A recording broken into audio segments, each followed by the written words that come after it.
July 2nd, 1944. Somewhere beneath the fortifications near Cherbourg, France, in a network of caves that had been transformed into an underground hospital, a woman in a stained white medical coat makes a decision that will change her life forever. Dr. Schwester, the formal title for a senior German nurse, has spent the last 72 hours in near-total darkness, operating by candlelight, rationing the final drops of morphine among men screaming in agony, boiling the same blood-soaked bandages again and again because there are no more. The siege is ending.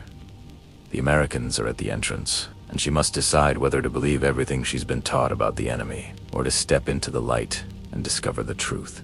This is a history documentary about a transformation so profound it would reshape an entire nation's approach to medicine. This is a World War II story about the moment when ideology collided with reality, when propaganda shattered against the hard evidence of American medical superiority, and when German nurses trained to serve Nazi racial theory learned what medicine truly means. Before we journey deeper into this remarkable, untold story of World War II, if you're passionate about military history and discovering the human stories behind the Second World War, take a moment to hit that subscribe button and let me know in the comments what city you're watching from. Now, let's step into that cave hospital beneath Cherbourg and witness the beginning of an extraordinary transformation. Dr. Schwester emerges first, her hands raised, squinting against sunlight she hasn't seen in days. Behind her, 8 other German army nurses follow, blinking like creatures unused to daylight, their uniforms begrimed with cave dust and dried blood, their medical bags nearly empty. They are among the first German nurses captured by American forces during the invasion of France. And in this moment, they carry with them years of indoctrination, assumptions, and absolute certainty about the inferiority of their captors. Just hours earlier, Dr. Schwester had spoken to her fellow nurses with conviction.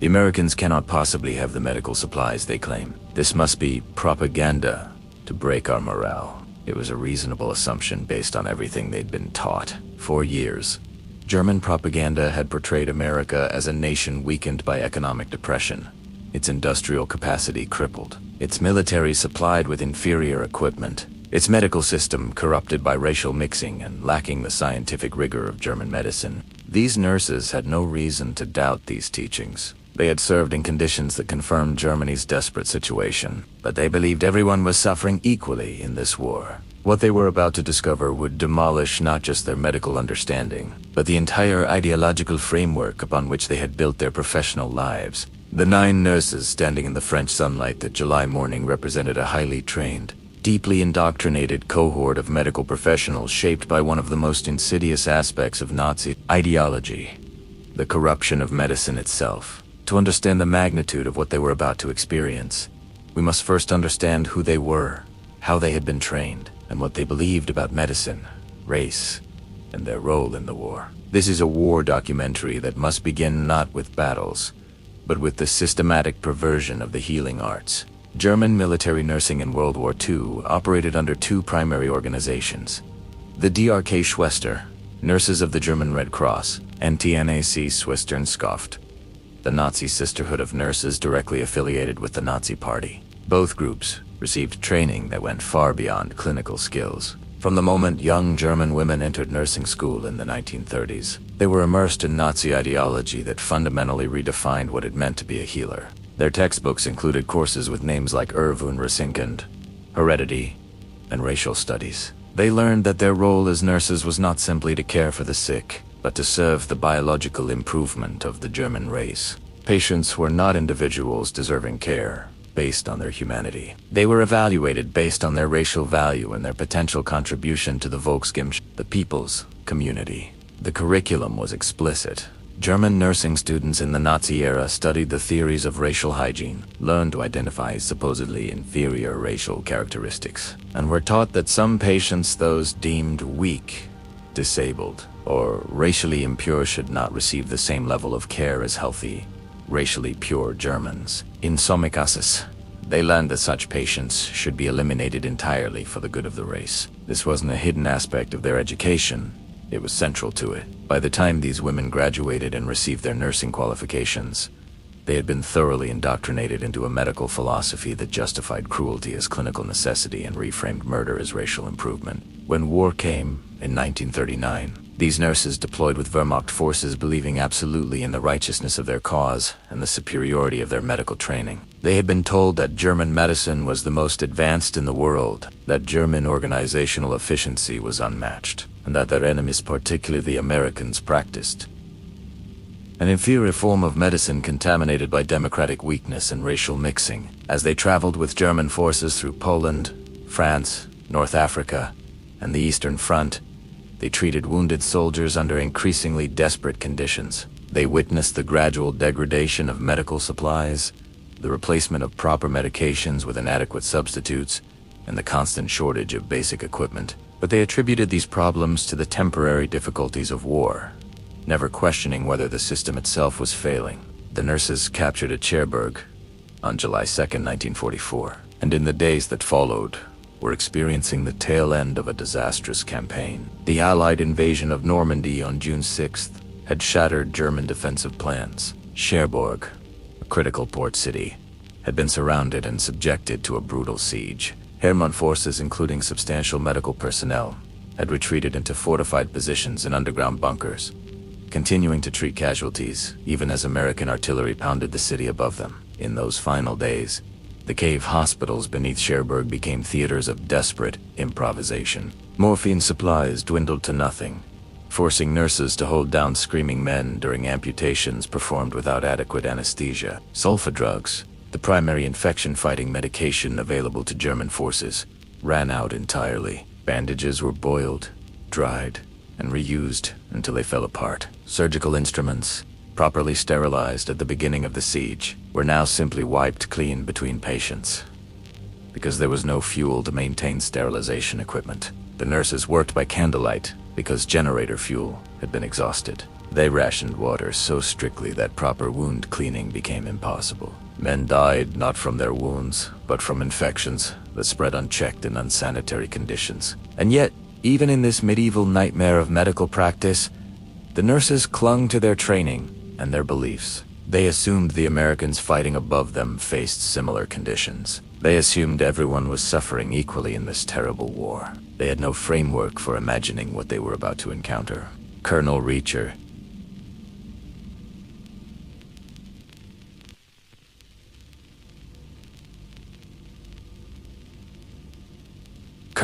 P. Johnson, commanding officer of the 45th Evacuation Hospital stationed near the newly captured port of Cherbourg, faced an unusual situation as the German garrison surrendered. Among the military prisoners were 9 nurses, medical professionals who, under the Geneva Convention, held a special status. They were non-combatants, protected personnel whose capture required specific protocols. Johnson studied them with curiosity rather than hostility. They were, after all, fellow medical professionals, people who had devoted their lives to healing, even if they had served an enemy regime.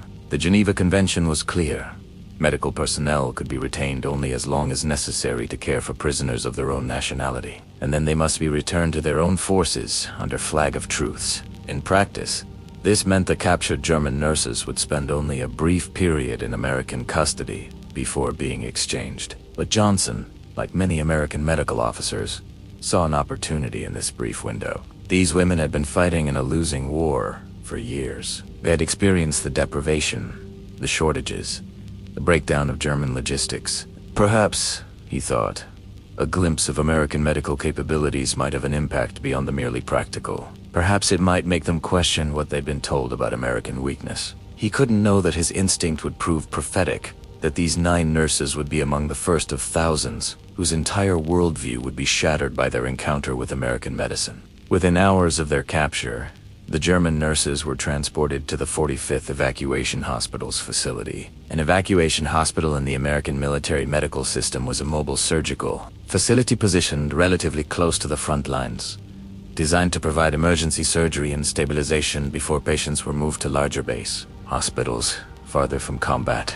These facilities were temporary by design, but they represented a level of medical capability that would have been considered exceptional in a permanent civilian hospital in Germany. As the nurses entered the facility, they encountered their first shock. Electric lighting, bright and steady, illuminating every corner of the surgical tents. Not candlelight, not flickering oil lamps, but reliable electric illumination powered by generators that the Americans seemed to operate continuously without concern for fuel economy. The surgical area itself contained equipment the German nurses recognized from their training but had rarely seen in actual field conditions. Adjustable surgical lights that could be precisely positioned, electric cauterization units for sealing blood vessels, eliminating the need for time-consuming manual suturing of every bleeder, sterilization equipment that could process instruments in minutes rather than hours. But it was the pharmacy that delivered the first truly devastating blow to their assumptions. Row after row of medications, stored in climate-controlled conditions, labeled and dated, with expiration dates years in the future. Morphine in abundance, not rationed by the ampule, but available in quantities that seemed impossible. Sulfa drugs of various types, each specialized for different infections, stored by the case rather than the vial, and something the German nurses had only heard rumors about. Penicillin, the miracle antibiotic that could cure infections previously considered fatal. The American medical officer conducting their intake examination used a vial of penicillin to treat a minor infection in one of the German nurses without hesitation, discarding the partially used vial afterward, discarding Italiano. This single action, wasting a medication that German forces would have treasured and used until the last drop, communicated more about American medical abundance than any propaganda could have conveyed. The 9 nurses spent 3 days at the 45th Evacuation Hospital before being processed for prisoner exchange. During those 3 days, they were treated according to Geneva Convention requirements, fed the same rations as American medical personnel, given clean quarters, examined and treated for any medical issues, and allowed to rest. But more importantly, they were allowed to observe. American policy toward captured medical personnel was pragmatic and, in retrospect, strategically brilliant. Rather than isolating them, American commanders often permitted captured enemy medical staff to witness American medical operations, calculating that what they saw would be reported back to German forces after their exchange. It was a form of psychological warfare through demonstration rather than propaganda. The German nurses watched American medics bring in wounded soldiers, American, British, French resistance fighters, and German prisoners alike, and treat them all with the same procedures, the same medications, the same level of care. This was incomprehensible under their training. Nazi medical ideology held that treatment should be allocated based on racial value and military utility. Severely wounded German soldiers who could not return to combat were often given minimal care to conserve resources. For those who could fight again, the idea of giving the same level of care to enemy wounded as to your own violated everything they had been taught about efficient resource allocation. They watched American surgeons save limbs that German surgeons would have They observed blood transfusions performed with typed, cross-matched blood stored in refrigerated units, eliminating the dangerous direct transfusions German forces still relied upon. They saw antibiotics cure infections in days that would have taken weeks to heal or would have proven fatal. Perhaps most disturbing to their worldview, they encountered African American medical personnel. Nazi racial theory held that black people were inferior, incapable of complex medical practice, suited only for menial labor. Yet here were black medics and technicians performing sophisticated procedures with obvious competence. The cognitive dissonance was overwhelming. On July 9, 1944, the 9 nurses captured at Cherbourg, along with 7 others captured in nearby actions, were prepared for prisoner exchange. 16 German nurses, cleaned, fed, medically treated, and carrying with them 3 days of observations that contradicted years of indoctrination, were transported under flag of truce back to German lines. As they crossed back into German-controlled territory, they carried something more dangerous to the Nazi regime than any weapon: doubt. They had seen the abundance, witnessed the technology, experienced the treatment, and they would talk. In the Wehrmacht medical services, rumors spread faster than any official communication. Week in week, stories would circulate among German medical personnel about American hospitals that threw away more supplies in a day than German units received in a month, about miracle drugs that cured infections overnight, about lighting so bright you could read a watch face in the operating theater at midnight. These stories would be dismissed as propaganda by some, but others, particularly those who had also been captured and exchanged, would know they were true. But these 16 nurses were just the beginning. The real transformation, the deep ideological conversion that would reshape German medicine for generations, would happen among the thousands of German medical personnel captured in North Africa, Italy, and eventually Germany itself, who would spend not days, but months or years in American custody, working within the American military medical system and learning not just what American medicine could do, but what it meant to practice medicine without hatred. The unraveling of German medical assumptions had actually begun more than a year before those nurses emerged from the caves at Cherbourg. It started in the scorching heat of Tunisia in May 1943, when the Africa Corps Romel's once legendary force finally collapsed after years of desert warfare. This wasn't a tactical withdrawal or a strategic repositioning. This was a complete military disaster.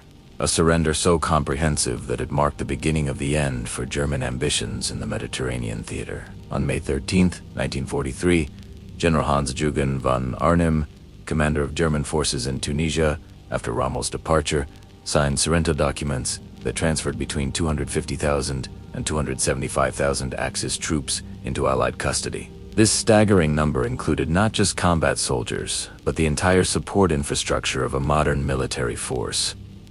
Engineers, logistics personnel, communications, specialists, and critically for our story, thousands of medical professionals. Among the captured were doctors, orderlies, ambulance drivers, and the DRK Schwestern, the German Red Cross nurses, who had served with the Africa Corps through 2 years of brutal desert warfare. These nurses had experienced conditions that most people would find incomprehensible. They had treated wounded men in field hospitals where temperatures inside tents exceeded 120 degrees Fahrenheit, where sand infiltrated everything, including surgical wounds, where water was so scarce that instruments couldn't be properly cleaned, where medication had to be rationed so strictly that men died in agony because there wasn't enough morphine to ease their suffering. They had improvised, adapted, and survived, maintaining their professional standards under conditions that would have broken lesser individuals. And they had done it all, believing that these hardships were simply the nature of war,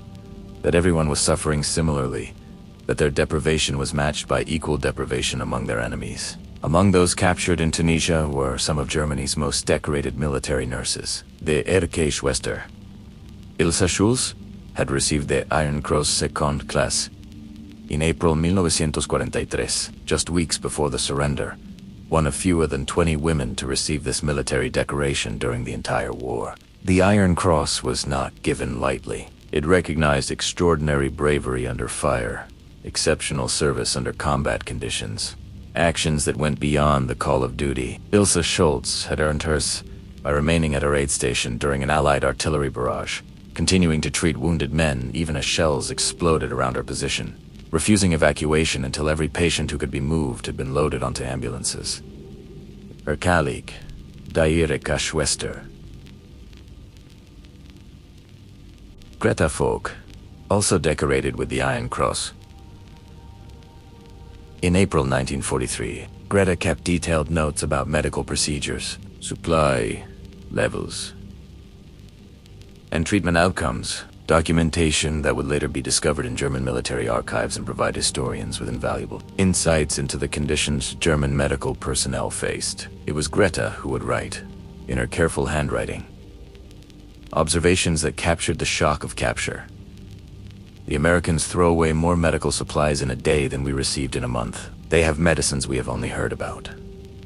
This wasn't the observation of someone predisposed to admire the enemy. This was the clinical notation of a trained professional recording something so astonishing it demanded documentation. These were not naive young women,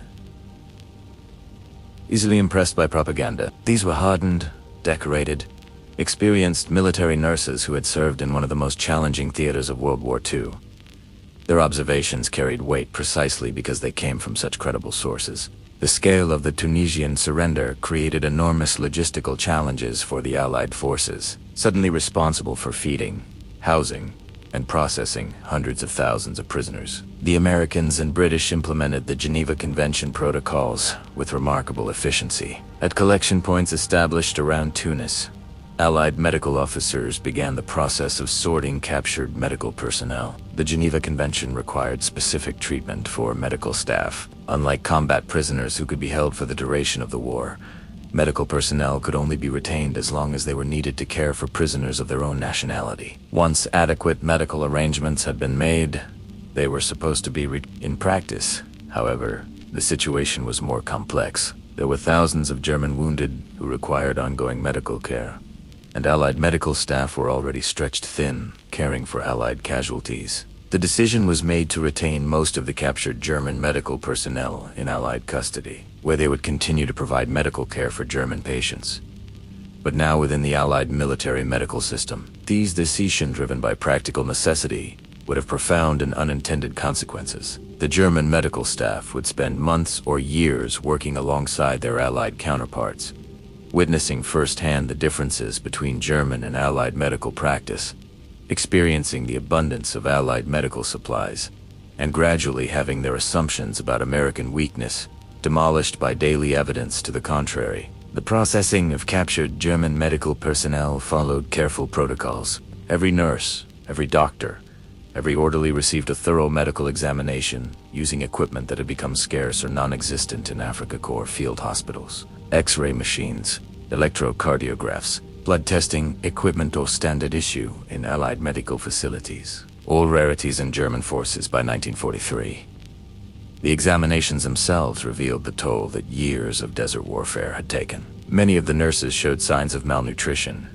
Not severe starvation, but the subtle deficiencies that come from prolonged inadequate diet. Vitamin deficiencies, anemia, dental problems that hadn't been treated due to lack of dental care and field conditions. Several had chronic respiratory issues from prolonged exposure to desert dust. Others had partially healed injuries from combat situations they had worked through without seeking treatment themselves because resources were too scarce to waste on medical staff. The Allied medical officers treating them were professional and thorough. They provided treatment without judgment, administered vitamins and nutritional supplements, scheduled dental work, prescribed medications for chronic conditions. For many of the German nurses, this was their first experience receiving medical care at this level in years. It was also their first experience being treated by an enemy with simple human compassion rather than the ideological categorization they had been taught to apply to patients. The message was subtle but powerful.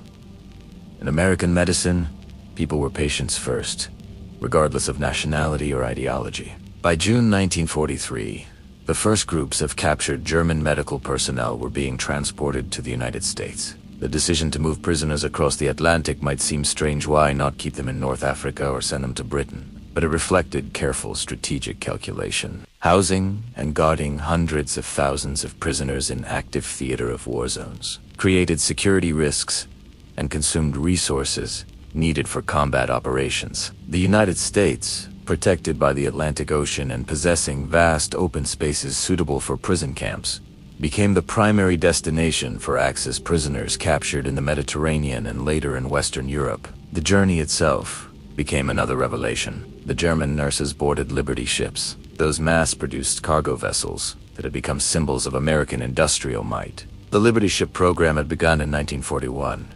And by 1943, American shipyards were producing these vessels at a rate that would have seemed impossible to German industrial planners. The ships themselves contradicted German propaganda about American industrial weakness. Each Liberty ship represented 10,000 tons of steel shaped into a functional cargo vessel in an average of 42 days from keel-laying to launch. At peak production, American yards were completing multiple Liberty ships per day. For German nurses who had been told that American industry was inefficient and incapable of large-scale production, the existence of these vessels, practical, functional, mass-produced, was evidence that contradicted their assumptions. But more striking than the ships themselves were their medical facilities. Liberty ships converted for troop transport included onboard medical facilities that exceeded anything the German nurses had seen in their homeland, much less in field conditions. Operating theaters with consistent electric lighting, something that couldn't be taken for granted in German field hospitals. Functional X-ray machines, maintained and calibrated, not the temperamental equipment that German forces struggled to keep operational. Refrigerated storage for medications, ensuring they remained effective rather than degrading in heat. Most striking of all was the blood supply system. The German nurses observed proper blood plasma storage with typed and cross-matched units that could be administered safely This was revolutionary. German military medicine still relied primarily on direct blood transfusions, a dangerous procedure where blood was transferred directly from donor to recipient without the ability to store it. This meant transfusions could only happen when a suitable donor was immediately available, and even then carried significant risk of fatal reactions due to incompatibility. The Americans had solved this problem through an industrial-scale blood collection, typing, processing, and storage system that allowed plasma to be stored for months and transported thousands of miles while remaining usable. German nurses who had watched men die from blood loss that could have been prevented with transfusion, who had performed desperate direct transfusions that sometimes killed the patient as surely as the original wound, now observed a system that made safe transfusion routine rather than risky. The implications were staggering. The Atlantic crossing took approximately 2 weeks, 14 days, during which the captured German medical personnel experienced a level of care and abundance that systematically dismantled their preconceptions. Daily meals included portions that exceeded what German forces had received, even before the Afrika Korps began experiencing severe supply shortages. Fresh bread, not the hardtack that had become standard. Meat at most meals, not the occasional and often questionable protein sources German field kitchens provided. Fresh fruit, something many of the nurses hadn't tasted in months. Coffee, real coffee, rather than the ersatz substitutes made from roasted grains that German forces drank. The medical supplies visible to the German staff were equally revelatory. Sulfa powder, the primary antibiotic available during World War II, before penicillin became widely distributed, was used liberally by American medics. In German forces, sulfa was rationed by the grain, carefully measured and conserved. American medics used it freely, applying it generously to wounds without concern for running out. Bandages were disposed of after single use. This practice shocked the German nurses who had spent years boiling and reusing bandages until they disintegrated. The casual waste of partially used supply-Z bandage with only a small blood stain being thrown away, a partial vial of medication being discarded, food portions going uneaten was incomprehensible to people who had survived on minimal rations and maximal improvisation. But from the American perspective, this wasn't waste, it was abundance. American industrial capacity meant that it was more efficient to manufacture supplies in such quantity that individual items could be treated as disposable rather than carefully conserved. The German medical personnel observed their captors with the professional eye of trained nurses. They noted the health of the American medical staff, the absence of signs of malnutrition, the quality of the uniforms and equipment. They observed the informal but efficient way American medical teams worked, with less rigid hierarchy than German military medicine demanded. They watched American medics make decisions independently in ways that would have required approval from superior officers in German forces, and they noticed something that challenged their Nazi training more than any other observation: the presence of Jewish American medical personnel, identified by Jewish religious services held aboard ship. Nazi ideology held that Jews were incapable of genuine medical practice, that they were corrupters of science, that their presence in medicine degraded it. Yet here were Jewish doctors and nurses performing complex medical procedures with obvious competence, working alongside Christian colleagues without the segregation and persecution that characterized Nazi Germany. The cognitive dissonance was profound, creating psychological stress that some of the nurses would later describe as more difficult than the physical hardships they had endured in combat zones. The ships carrying German medical personnel docked at various American ports along the eastern seaboard: Norfolk, Virginia, New York City, Charleston, South Carolina. For most of the German nurses, this was their first glimpse of the United States, and it contradicted everything they had been told about American weakness and decline. Norfolk Naval Base, one of the largest military installations in the world, sprawled across the Virginia coastline with a scale that dwarfed any German military facility. Battleships, aircraft, carriers, cruisers, destroyers.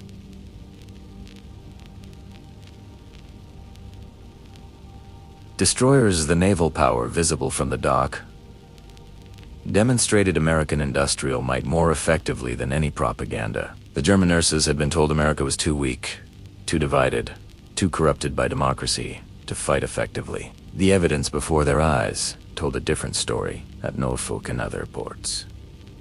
The medical processing of prisoners continued with thoroughness that impressed even skeptical observers. Comprehensive medical examinations identified health issues that would be treated before prisoners were moved to permanent camps.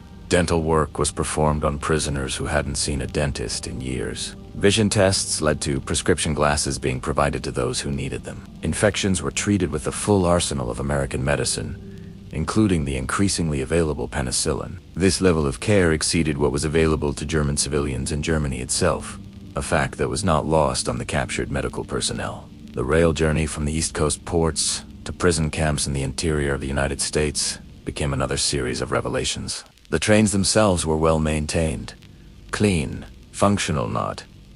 The deteriorating rolling stock that German forces increasingly struggled with as Allied bombing targeted transportation infrastructure. The journey took the prisoners through America's industrial heartland, through cities that glittered with electric lights, even during wartime, past factories operating at full capacity, through agricultural regions showing abundance rather than the rationing and scarcity that characterized Germany by 1943.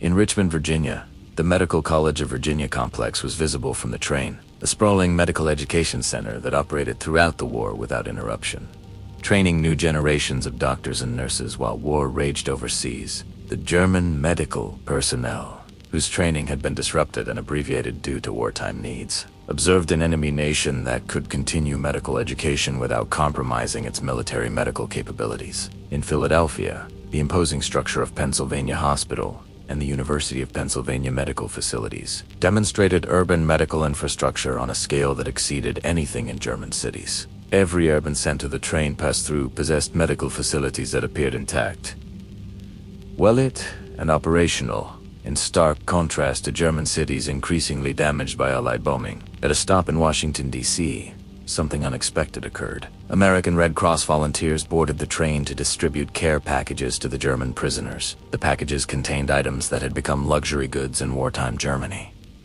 Toiletries, including soap and toothpaste, cigarettes, chocolate, writing materials so prisoners could send censored mail back to Germany. The volunteers were women, civilians performing volunteer work, treating enemy prisoners with kindness that seemed incomprehensible under Nazi ideology. The German nurses, indoctrinated in theories of racial struggle where enemies were to be crushed without mercy, struggled to understand this gesture. Why would American civilians show compassion to prisoners? Why would they donate resources to help enemies? The answer that American culture included traditions of humanitarian treatment, and that the Red Cross operated under principles of universal care regardless of nationality, didn't fit their ideological framework. Some of the nurses initially suspected the kindness was propaganda, a calculated effort to weaken their morale. But as the same treatment continued consistently, as they experienced repeated acts of simple human kindness from people who had no particular reason to be kind to them, the propaganda explanation became less tenable. Perhaps some began to think there were genuine differences in how Americans approached medicine and humanitarian treatment. Perhaps not everything they had been taught about American weakness and corruption was accurate. These were dangerous thoughts for convinced Nazis, thoughts that created psychological conflict. But they were also inevitable thoughts when confronted daily with evidence that contradicted years of indoctrination. And the journey was just beginning. Part 2 begins with the arrival at camps that would become unlikely centers of ideological transformation. Camp Opelika, Alabama, opened in September 1942 as one of the first large-scale prisoner of war facilities in the United States. Located in the deep south, where climate and terrain bore some resemblance to North African conditions, Opelika was initially designated for prisoners captured in the Mediterranean theater. The first German medical personnel from the Afrika Korps began arriving in June 1943, just weeks after the Tunisian surrender. What they found challenged every assumption they held about prisoner of war camps. The barracks were clean, weatherproof structures with proper sanitation, heating, and ventilation far superior to the tents and makeshift shelters that German forces had occupied in North Africa. The camp hospital complex was a revelation. This wasn't a field hospital thrown together with salvaged equipment. This was a purpose-built medical facility that would have been considered excellent by civilian standards in Germany. The camp hospital at Opelika would become a microcosm of the larger transformation we're exploring in this World War II history documentary. It created a unique environment where German medical staff, trained in Nazi racial medicine, worked alongside Americans practicing evidence-based clinical medicine. The forced proximity, the daily interactions, The constant exposure to different medical practices would prove more effective at changing minds than any propaganda campaign could have achieved. The system implemented at WWII and other prison camps followed Geneva Convention requirements strictly. The convention mandated that prisoners receive medical care equivalent to that provided to the captor nation's own military forces. In practice, American implementation of this requirement was often generous. The dual-staff system placed American medical officers in supervisory positions, while German medical personnel provided direct patient care to German prisoners. This arrangement created an unprecedented situation. Enemy medical staff operating within the American military medical system, using American equipment and supplies, following American protocols while maintaining their own chain of command for internal matters. The facilities astounded even the experienced German nurses. The operating rooms contained equipment they had only seen in the most advanced German university hospitals, never in military or field settings. Electric cauterization units that sealed blood vessels instantly, eliminating the time-consuming process of manually tying off bleeders during surgery. Adjustable surgical lights with focused beams that could be positioned precisely, providing illumination that made delicate surgical work possible. Rapid sterilization autoclaves that could process surgical instruments in under an hour, compared to the hours-long boiling process German field hospitals relied upon. The pharmacy was particularly impressive. Climate-controlled storage maintained optimal temperature and humidity for medication preservation, with expiration dates years in the future rather than the months-old medications German forces often used. The quantity and variety of medications available exceeded anything the German medical staff had experienced. Morphine was abundant enough to provide adequate pain control for every patient who needed it. Sulfa drugs came in multiple formulations, each optimized for different types of infections. And increasingly through 1943 and into 1944, there was penicillin, the miracle antibiotic that was beginning to transform infection treatment. The German nurses assigned to work in the camp hospital found themselves in a psychologically complex situation. They were prisoners, under guard, living in a prison camp, yet they were simultaneously being given access to medical resources beyond anything they had experienced serving their own nation. They treated German wounded and sick prisoners using American supplies, following American protocols, under American supervision. The contradiction was profound and inescapable. How could the supposedly weak and inferior Americans provide better medical resources than the supposedly superior German nation? The initial explanation many German medical staff adopted was that this was a temporary situation, that the Americans were showing off for propaganda purposes, that once the war was won by Germany, these luxuries would be revealed as unsustainable. But as months passed, and the medical abundance continued without interruption, as supply shipments arrived regularly, as new equipment replaced worn equipment without hesitation, this explanation became less convincing. The alternative explanation that American industrial capacity genuinely exceeded German capacity, that American medical practices were more advanced than German practices, that fundamental assumptions about German superiority might be wrong was psychologically devastating. Accepting this alternative meant questioning everything they had believed about the war, the Nazi regime, and their own role in it. Most resisted this conclusion initially, but the daily evidence accumulated, creating cognitive dissonance that would eventually crack even the most firmly held beliefs. On July 21, 1944, a significant expansion of the prison hospital system occurred with the conversion of Glennon General Hospital in Oklahoma into German Prisoner of War General Hospital No. 1. This wasn't a small facility. This was a 1,690-bed hospital staffed by parallel American and German medical teams, large enough to serve as a regional medical center even by civilian standards. Colonel Henry W. Misch, assigned as the American commanding officer, implemented an approach that would have been unthinkable in Nazi Germany. Integrated medical teams that shared knowledge across enemy lines. Colonel Misch, a career military medical officer with significant pre-war experience in medical education, understood something that many of his contemporaries did not. The best way to deprogram Nazi indoctrination wasn't through forced education or propaganda, but through practical demonstration of better alternatives. He established a system where American and German medical staff worked side by side, observing each other's techniques, discussing cases in professional consultations, and gradually learning from each other. The American staff brought superior resources and access to cutting-edge developments like penicillin. The German staff, despite their ideological corruption, possessed significant clinical experience and technical skills, honed by years of operating under difficult conditions. This mutual respect for professional competence, carefully separated from political or ideological agreement, created an environment where meaningful knowledge transfer could occur. For German nurses from the NS Western Schaft, Nazi sisterhood working at facilities like Glennen created particularly acute psychological conflict. These women had been taught that American medicine was weak, corrupted by racial mixing, inferior to German scientific medicine. They had been told that medicine should serve racial improvement, that weak or racially inferior patients should receive minimal care, that the purpose of nursing was to strengthen the Volksgemeinschaft by preserving the strong and eliminating the weak. Now they were working in a system that operated on completely different principles. Medicine as universal healing, patients as individuals, deserving care regardless of their characteristics.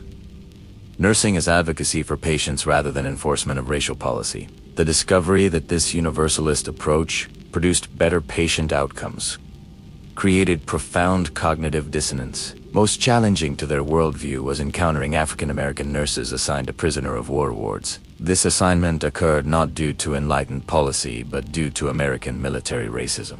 The U.S. military during World War II was segregated, with black personnel serving in separate units and often assigned to support roles rather than combat positions. Black nurses faced particular discrimination. They were frequently assigned to treat German and Italian prisoners rather than white American soldiers, a policy that reflected the racial prejudices of American military leadership. The irony was profound. American racism inadvertently created a situation where Nazi-indoctrinated German nurses worked under the supervision of black nurses. People they had been taught were racially inferior and incapable of complex medical practice. The German nurses observed these black American nurses providing skilled, professional care that contradicted every racist assumption they had been taught. They watched black nurses make complex clinical decisions, perform sophisticated procedures, teach techniques, and demonstrate medical knowledge that matched or exceeded their own. The evidence was undeniable and present every day. Nazi racial theory claimed that black people were biologically incapable of high-level intellectual work, that they lacked the mental capacity for complex medical practice, that any apparent competence was either mimicry or the result of Jewish corruption of standards. Yet here, in daily practice, German nurses witnessed black professionals demonstrating genuine excellence. Lieutenant Eleonora Powell at Camp Florence, Arizona, became a particularly notable example. Powell supervised German nursing staff with professionalism and competence that could not be dismissed or explained away by Nazi theories. When she corrected improper techniques, her corrections were clinically sound. When she taught new procedures, her teaching was clear and effective. When she made clinical decisions, her decisions led to better patient outcomes. The German nurses under her supervision faced an impossible choice: maintain their racial ideology and deny the evidence before their eyes, or accept the evidence and acknowledge that their entire worldview was built on lies. For some, the cognitive dissonance was so severe they requested transfer to wards without black staff. For others, the daily confrontation with evidence that contradicted their training began the slow process of ideological transformation. Nothing demonstrated American medical superiority more dramatically than penicillin, and this becomes a central element of our military history narrative. Penicillin had been discovered in 1928 by Alexander Fleming, a Scottish bacteriologist who observed that a mold contaminating his bacterial cultures had antibacterial properties. But discovery is not the same as practical application. Extracting and purifying penicillin in quantities sufficient for medical use required industrial-scale production techniques that didn't exist in the 1930s. The British had conducted initial research into penicillin's medical applications, but lacked the industrial capacity to mass-produce it while fighting for survival against German forces. In 1941, the research was transferred to the United States, where American pharmaceutical companies and government agencies launched a crash program to develop mass production techniques. The results were extraordinary. In 1943, the United States produced 21 billion units of penicillin, enough to begin treating Allied military casualties on a significant scale. By 1945, production had reached 6.8 trillion units, an increase of more than 300-fold in just 2 years. This represented an industrial and scientific achievement that German industry, even at its peak capacity before the war, could not have matched. German medical personnel, operating without effective antibiotics throughout the war, now witnessed the routine use of this miracle drug at Camp Forest in Tennessee, which housed German prisoners of war and included extensive medical facilities.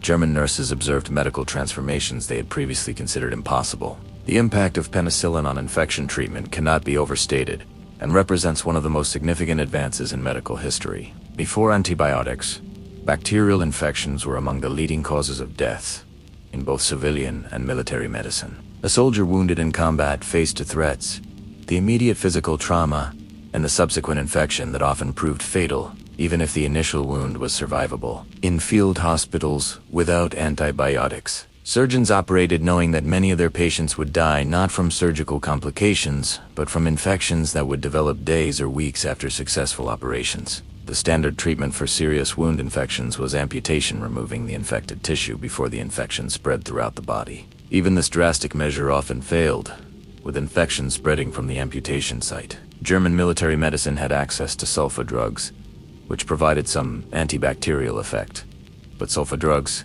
had significant limitations. They were ineffective against many types of bacteria, had serious side effects, and required large doses that were difficult to maintain in field conditions. Penicillin represented a quantum leap in effectiveness. It was active against a wide range of bacteria, had relatively few side effects, and was effective in much smaller doses than sulfa drugs. Most importantly, it actually cured infections rather than merely slowing their progress. German nurses at facilities like Camp Forest watched patients with infections that would have meant certain death in German hospitals recover completely within days of receiving penicillin. They observed American doctors saving limbs that German surgeons would have amputated without hesitation. They saw wound infections that would have required weeks of hospitalization clear up after a few penicillin injections. The psychological impact was devastating. How could Germany claim medical superiority when America possessed a medication that worked miracles? The American blood plasma system represented another technological leap beyond German capabilities, and this becomes crucial to understanding the transformation we're documenting in this Second World War history.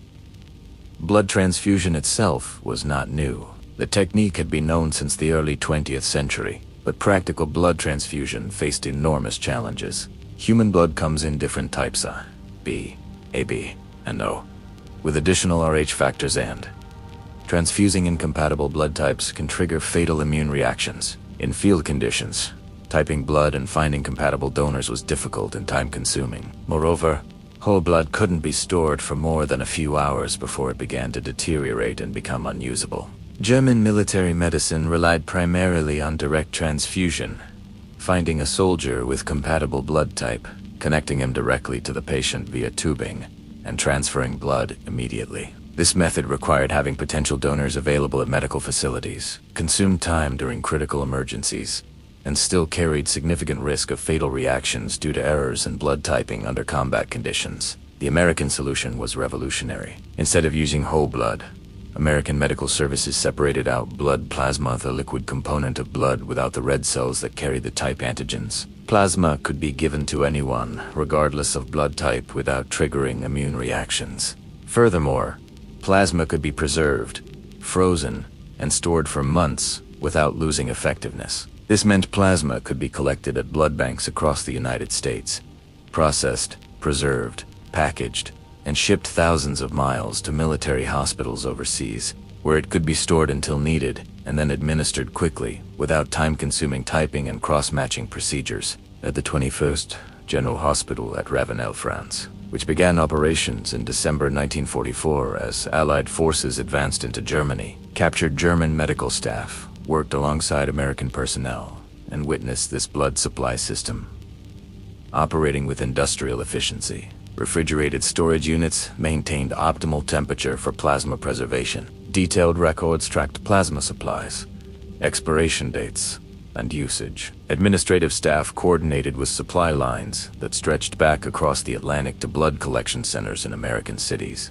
The system operated with a reliability and scale that seemed impossible to German medical personnel accustomed to chronic supply shortages. Plasma stored 4 months, transported thousands of miles across ocean and land. Administered without knowing patient blood types, these capabilities represented not just better medicine, but better logistics. better organization, better industrial support. It demonstrated that American medical superiority rested not merely on having one or two advanced technologies, but on having built an entire system industrial, logistical, administrative, and clinical that operated at a higher level of effectiveness than anything Germany had achieved. For German medical professionals who had been taught that German organizational efficiency was unmatched, that German systematic thinking made German medicine superior, this systematic American advantage was perhaps the most difficult thing to accept. The ideological conflict became most acute around the fundamental purpose of medicine itself. German nurses, trained in the NS Schwesternschaft, had learned a medicine corrupted by Nazi ideology. Their education had included courses with names like Herb und Rassenkunde Heredity and racial studies that taught medicine's purpose was racial improvement. They had been taught to evaluate patients, not as individuals, but as specimens. Valuable if they were young, healthy, racially pure Germans who could contribute to the Volksgemeinschaft. Less valuable if they were older, disabled, or racially mixed. Worthless if they were Jews, Roma, or from other groups deemed racial enemies. This evaluation determined the level of care provided. A young German soldier with a severe wound would receive maximal treatment because he might recover and return to combat or father future generations of Germans. An older German soldier with the same wound might receive minimal treatment because his reproductive years were past and his military utility limited. A Soviet prisoner with an identical wound would receive only enough care to keep him alive for forced labor. This wasn't unofficial policy or individual prejudice. This was official medical doctrine, taught in nursing schools and medical faculties throughout Nazi Germany. At facilities like the 12th Field Hospital, which operated a massive 30,000-bed prisoner of war medical operation, German nurses witnessed the complete opposite approach. American medical staff treated German prisoners identically to American wounded, the same protocols, the same medications, the same surgical procedures, the same nursing care. There was no evaluation of racial value or military utility. A German prisoner with a severe wound received the same cutting-edge penicillin treatment as an American soldier with the same wound. The same plasma transfusions,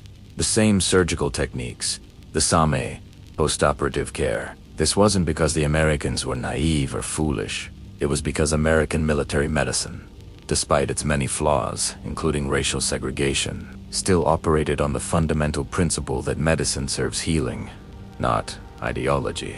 This fundamental difference, medicine as universal healing versus medicine as a racial tool, began demolishing the ideological framework that Nazi-trained nurses had built their professional identities upon.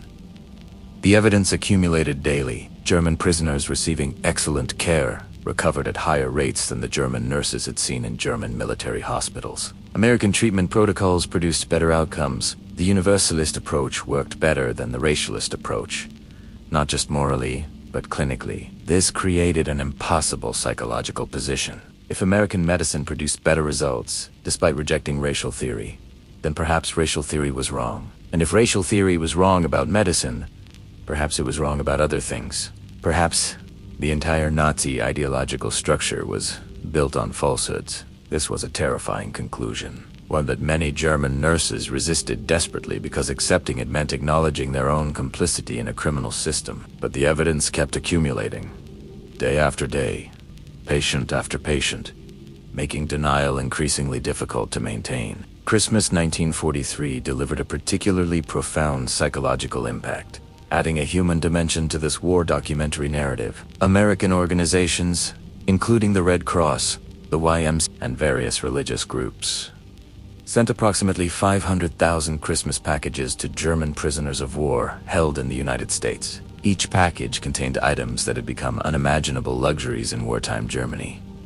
Real coffee, chocolate, cigarettes, soap, small toiletries, playing cards, writing paper. At camps like Camp Alva, Oklahoma, which had been specifically designated for Afrika Korps personnel captured in Tunisia, the Christmas celebrations were elaborate. Local churches came to sing German Christmas carols, Stille Nacht, or Tannenbaum, in the prisoners' native language. Boy Scout troops delivered handmade Christmas cards. American families, including families with sons fighting overseas against Germany, sent homemade cookies and treats. The Christmas feasts served in the camp dining halls included turkey, ham, vegetables, Desserts, a meal that exceeded anything German forces had seen in years. More abundant than what many German civilians were eating in increasingly rationed Germany. For German nurses working in camp hospitals, watching German prisoners receive this treatment created profound confusion. These were enemies who had killed American soldiers. Yet American civilians were showing them kindness and generosity. Nazi ideology preached that warfare was racial struggle without mercy, that enemies should be crushed and dominated, that compassion for enemies was weakness. Yet here were Americans displaying Christian charity toward German prisoners while simultaneously fighting German forces with devastating effectiveness. The contradiction was inexplicable within Nazi ideology. How could Americans be both effectively ruthless in combat and humanely generous toward captives? The answer that it was possible to fight without hatred, to defeat enemies without dehumanizing them, to maintain moral principles, even in total war, required accepting concepts that Nazi ideology explicitly rejected. German nurses documented their confusion in letters home that passed through military censors, letters that have since been preserved in various archives. One nurse wrote, "They treat us better than we treated our own patients in Africa. I do not understand this. We were told Americans were weak and corrupted, but they have strength we never imagined, and kindness we were taught was foolishness. I am confused about everything I learned." Another wrote, "The Christmas celebration made me cry, not from homesickness, but from shame. We have been lied to about everything." These were not sophisticated political analyses. These were simple human responses to cognitive dissonance, the psychological stress that occurs when firmly held beliefs collide with contradictory evidence. The human mind seeks to resolve this stress either by rejecting the evidence or by modifying the beliefs. Initially, most German prisoners tried to reject the evidence.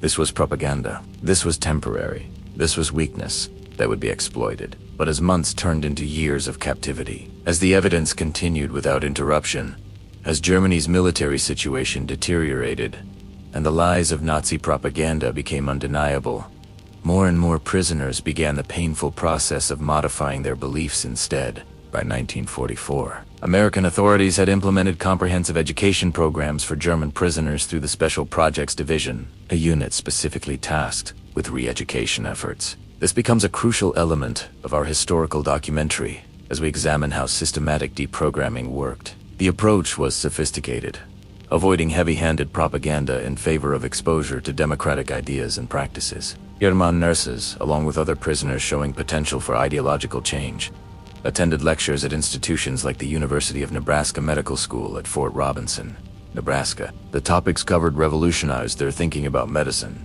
medical ethics and patient rights, scientific method and clinical practice, the history of medical advances, the role of evidence-based medicine versus ideological medicine. But perhaps more important than the content was the teaching method itself. American instructors encouraged questions, welcomed debate, accepted disagreement. This pedagogical approach contradicted the hierarchical, authority-based education German nurses had received, where questioning instructors was considered insubordinate, and where correct answers were determined by ideology rather than evidence. In American-run classes, there was no single correct answer determined by political authority. Instead, there were better and worse answers determined by evidence and logical reasoning. This method of thinking empirical, evidence, open to revision based on new information represented a fundamental challenge to Nazi thinking, which was based on ideological certainty and rejection of inconvenient evidence. Access to American medical literature revealed another profound shock that challenged everything German medical personnel thought they knew. Medical libraries in the prison camps and at hospitals where German staff worked provided access to American medical journals, textbooks, and research publications. German medical personnel, many of whom read English reasonably well, began consuming this literature voraciously. What they discovered was that many of the medical advances Germany had achieved in the 1920s and early 1930s, the Nazi regime purged Jewish scientists, had been developed by Jewish chemotherapy for cancer, advanced surgical techniques, innovations in diagnostic medicine.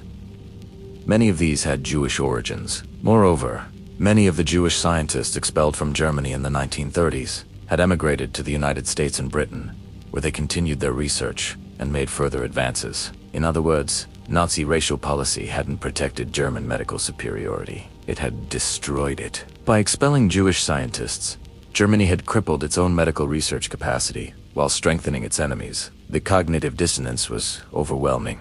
Nazi ideology held that Jews corrupted science and that removing them would purify German medicine. The evidence showed the opposite.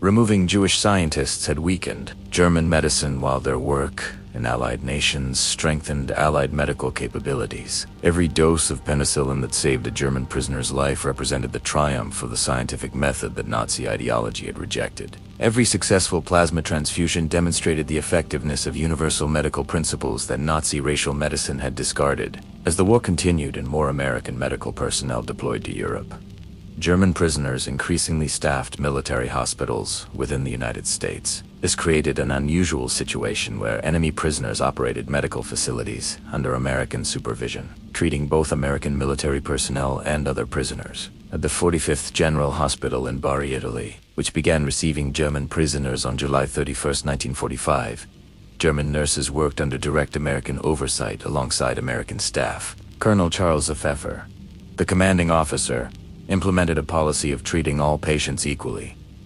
Allied soldiers, Italian civilians, German prisoners, medical care was allocated based on clinical need, not nationality or political status. This represented practical medicine at its most fundamentally hypocritical principle that physicians treat the sick without regard to other considerations.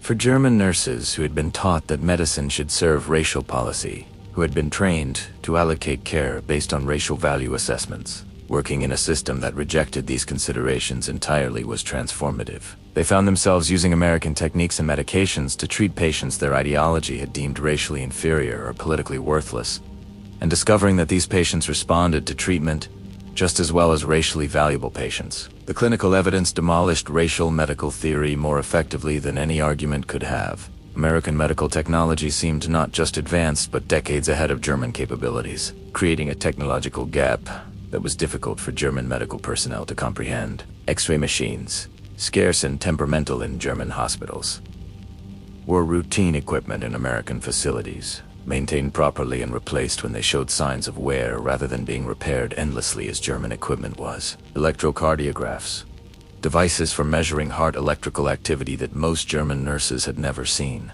were standard equipment in American military hospitals. At facilities like the 3rd Convalescent Hospital, which operated from May to September 1945, German nurses learned to operate equipment they had only imagined existed. Modern autoclaves that sterilized equipment in minutes rather than the hours-long boiling process German facilities used. Electric suction pumps that removed fluids from surgical sites instantly, replacing the hand-operated pumps German nurses had used throughout the war. Even simple innovations like adjustable hospital beds represented advances. German field hospitals used fixed-height cots that made patient care more difficult and uncomfortable for both patients and staff. Each piece of equipment, each small innovation, represented a marginal advantage, but the cumulative effect of hundreds of small advantages was overwhelming superiority. The technology gap wasn't primarily about individual German stupidity or American genius. It was about industrial capacity and research investment. Germany had prioritized military production tanks, aircraft, ammunition, often at the expense of medical supply production. The Nazi regime had also disrupted scientific research by expelling Jewish scientists and imposing ideological requirements on research priorities. The United States, protected by oceans from direct attack, had been able to maintain civilian industry alongside military production, had welcomed refugee scientists from Europe, and had invested heavily in medical research as part of its war effort. The result was a system where American military medicine had access to cutting-edge technology, while German military medicine increasingly made do with outdated equipment and improvised substitutes. For German medical professionals who had believed in German scientific superiority, this technology gap was humiliating evidence that their nation had fallen behind. But it was also evidence that the Nazi system they had served had failed to deliver on its promises. They had been told that Nazi ideology would make Germany great. Instead,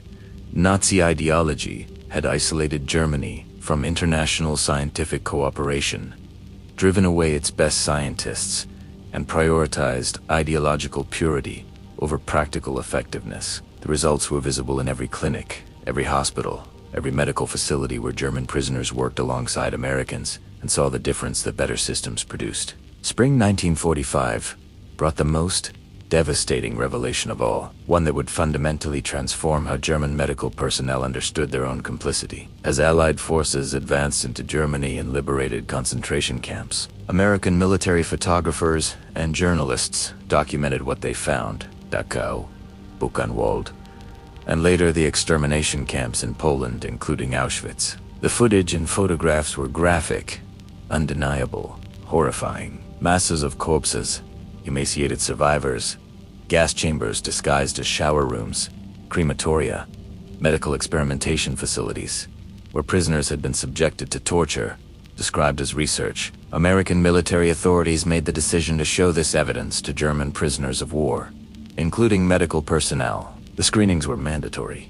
German prisoners were required to watch footage from the liberated camps, to see the evidence of what had been done in their nation's name. For German medical personnel, the impact was particularly acute, because what they were seeing was the ultimate perversion of medicine. Nazi doctors had conducted experiments on prisoners without consent, inflicting suffering and death in the name of medical research. Nazi medical personnel had operated killing facilities, using medical knowledge to efficiently murder millions. The concentration camp system had included medical staff who had participated in selections determining who was fit for forced labor and who would be immediately murdered, and who would supervise the killing process itself. Initial reactions were often denial. This must be propaganda. These cannot be real. The Americans fabricated this. But the evidence was overwhelming and kept coming. American medical officers who had been among the first to enter liberated camps gave testimony. They described what they had seen, the medical conditions, the evidence of systematic murder, the survivors' accounts. Photographs were examined and authenticated. Letters began arriving from Germany as mail service was partially restored, with German civilians confirming that yes, terrible things had happened, that everyone had known something was wrong even if they hadn't known the full extent. The denial crumbled as the weight of evidence became undeniable. German medical personnel faced the ultimate moral crisis. They had served the Nazi regime, had believed its ideology, had implemented its medical policies. They had evaluated patients based on racial worth, had withheld treatment from those deemed inferior, had participated in a system that treated medicine as a tool of racial policy, and now they had to confront the logical conclusion of that system. If medicine serves racial policy rather than healing, if some lives are worth less than others, if ideology determines treatment rather than clinical need, then medicine becomes murder. The concentration camps weren't an aberration from Nazi medical ideology. They were its fulfillment. American officers handling this revelation did so with careful professionalism, walking a difficult line between forcing moral confrontation and maintaining camp order. The message delivered was nuanced. Medicine itself was not guilty of Nazi crimes, but medical professionals who had served Nazi ideology bore responsibility for allowing medicine to be corrupted. The camps showed what happened when medical ethics were abandoned in favor of ideology. The lesson was clear. Medicine must never again serve political ideology over its fundamental purpose of healing. This framing gave German medical personnel a path toward redemption. They could acknowledge their complicity, reject the ideology they had served, and commit to practicing medicine ethically in the future. Many took this path. The alternative, continuing to defend Nazi ideology in the face of concentration camp evidence, became morally untenable for anyone with any remaining conscience. The transformation wasn't universal. Some German prisoners remained committed Nazis who rejected evidence and maintained their beliefs. But for many, particularly medical professionals who could not reconcile their professional identity as healers with the evidence of medical participation in mass murder, the confrontation with concentration camp evidence completed an ideological transformation that American medical abundance had begun. American authorities implemented targeted denazification programs for medical personnel, recognizing that these individuals would return to Germany and play crucial roles in rebuilding German healthcare. The programs were comprehensive and sophisticated. Mandatory courses covered medical ethics, emphasizing the Nuremberg Code principles that medical treatment requires informed consent and that medical research must never harm subjects. Democratic principles were taught, showing how democratic governance with checks and balances prevents the kind of ideological corruption that had destroyed German medicine. Case studies showed how racial medicine had harmed patients by withholding effective treatment.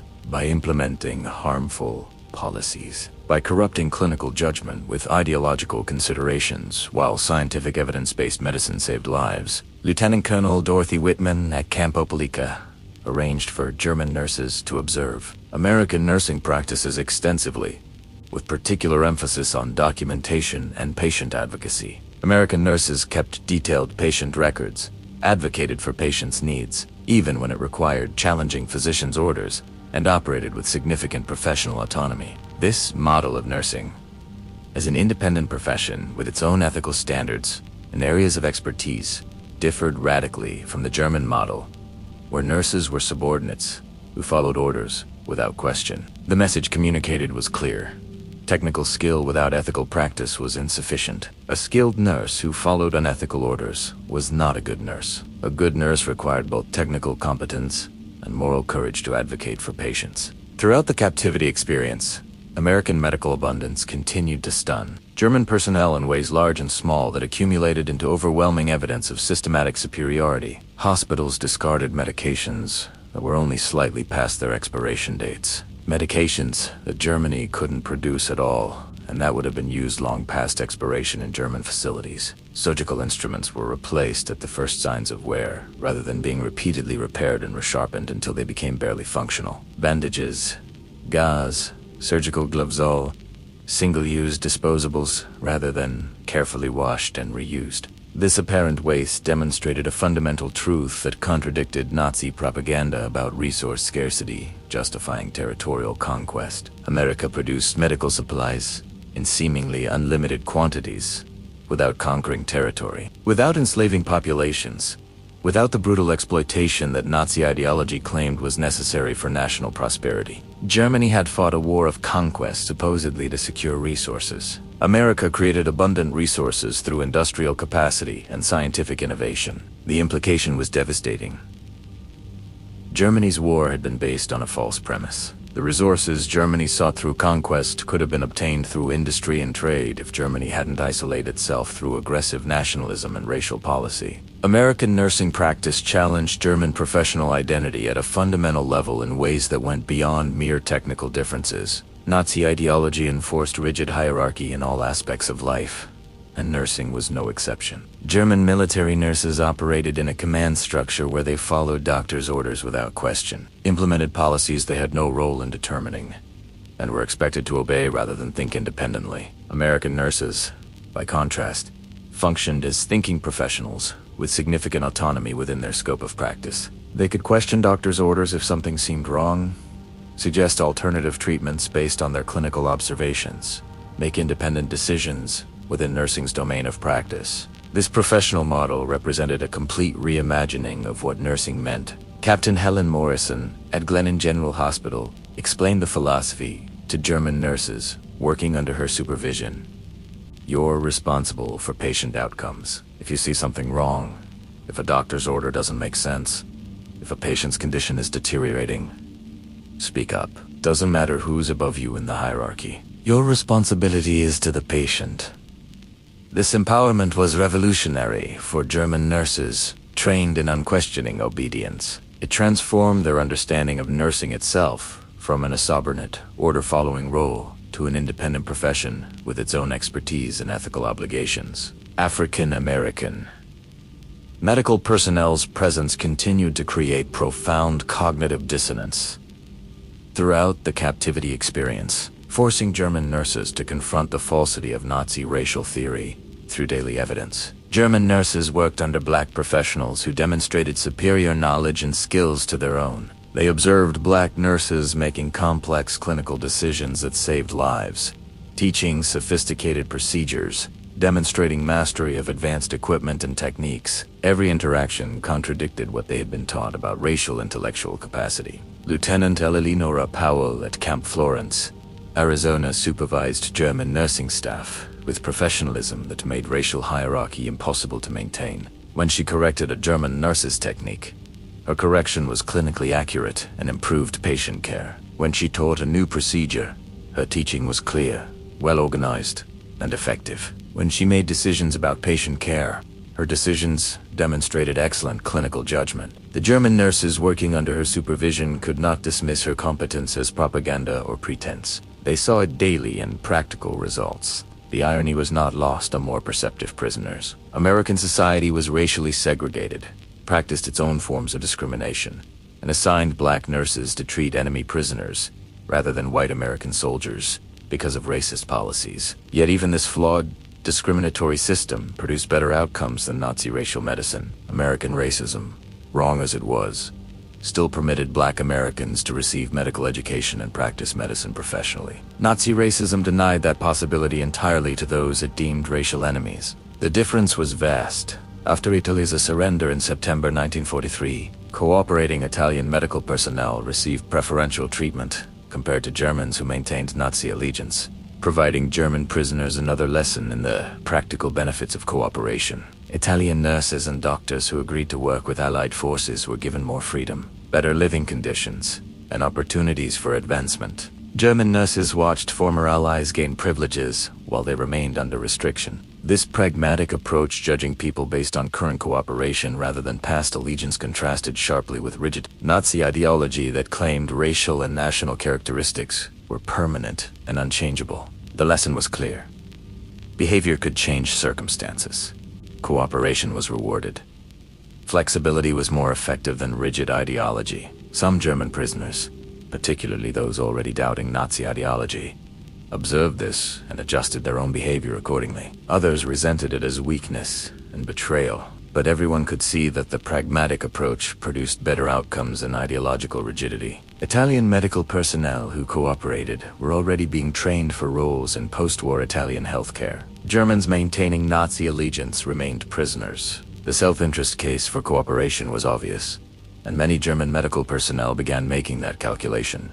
Despite their prisoner status, German nurses received medical education that exceeded what they would have received in their homeland, and American authorities deliberately used this as a tool for transformation. American medical officers taught new techniques, freely burned treatments developed from Pacific theater experience, surgical innovations from European combat, advances in infection treatment, improvements in emergency medicine. Knowledge was shared without restriction, despite the fact that these were enemy personnel who might theoretically use this knowledge against American forces if somehow returned to combat roles. The Americans calculated, correctly, that the war was ending, that Germany would need medical professionals to rebuild, and that German medical personnel, trained in American methods and American medical ethics, would be valuable allies in creating a democratic post-war Germany. German nurses documented everything they learned, knowing they would return to a destroyed nation with massive medical needs. They took notes during lectures,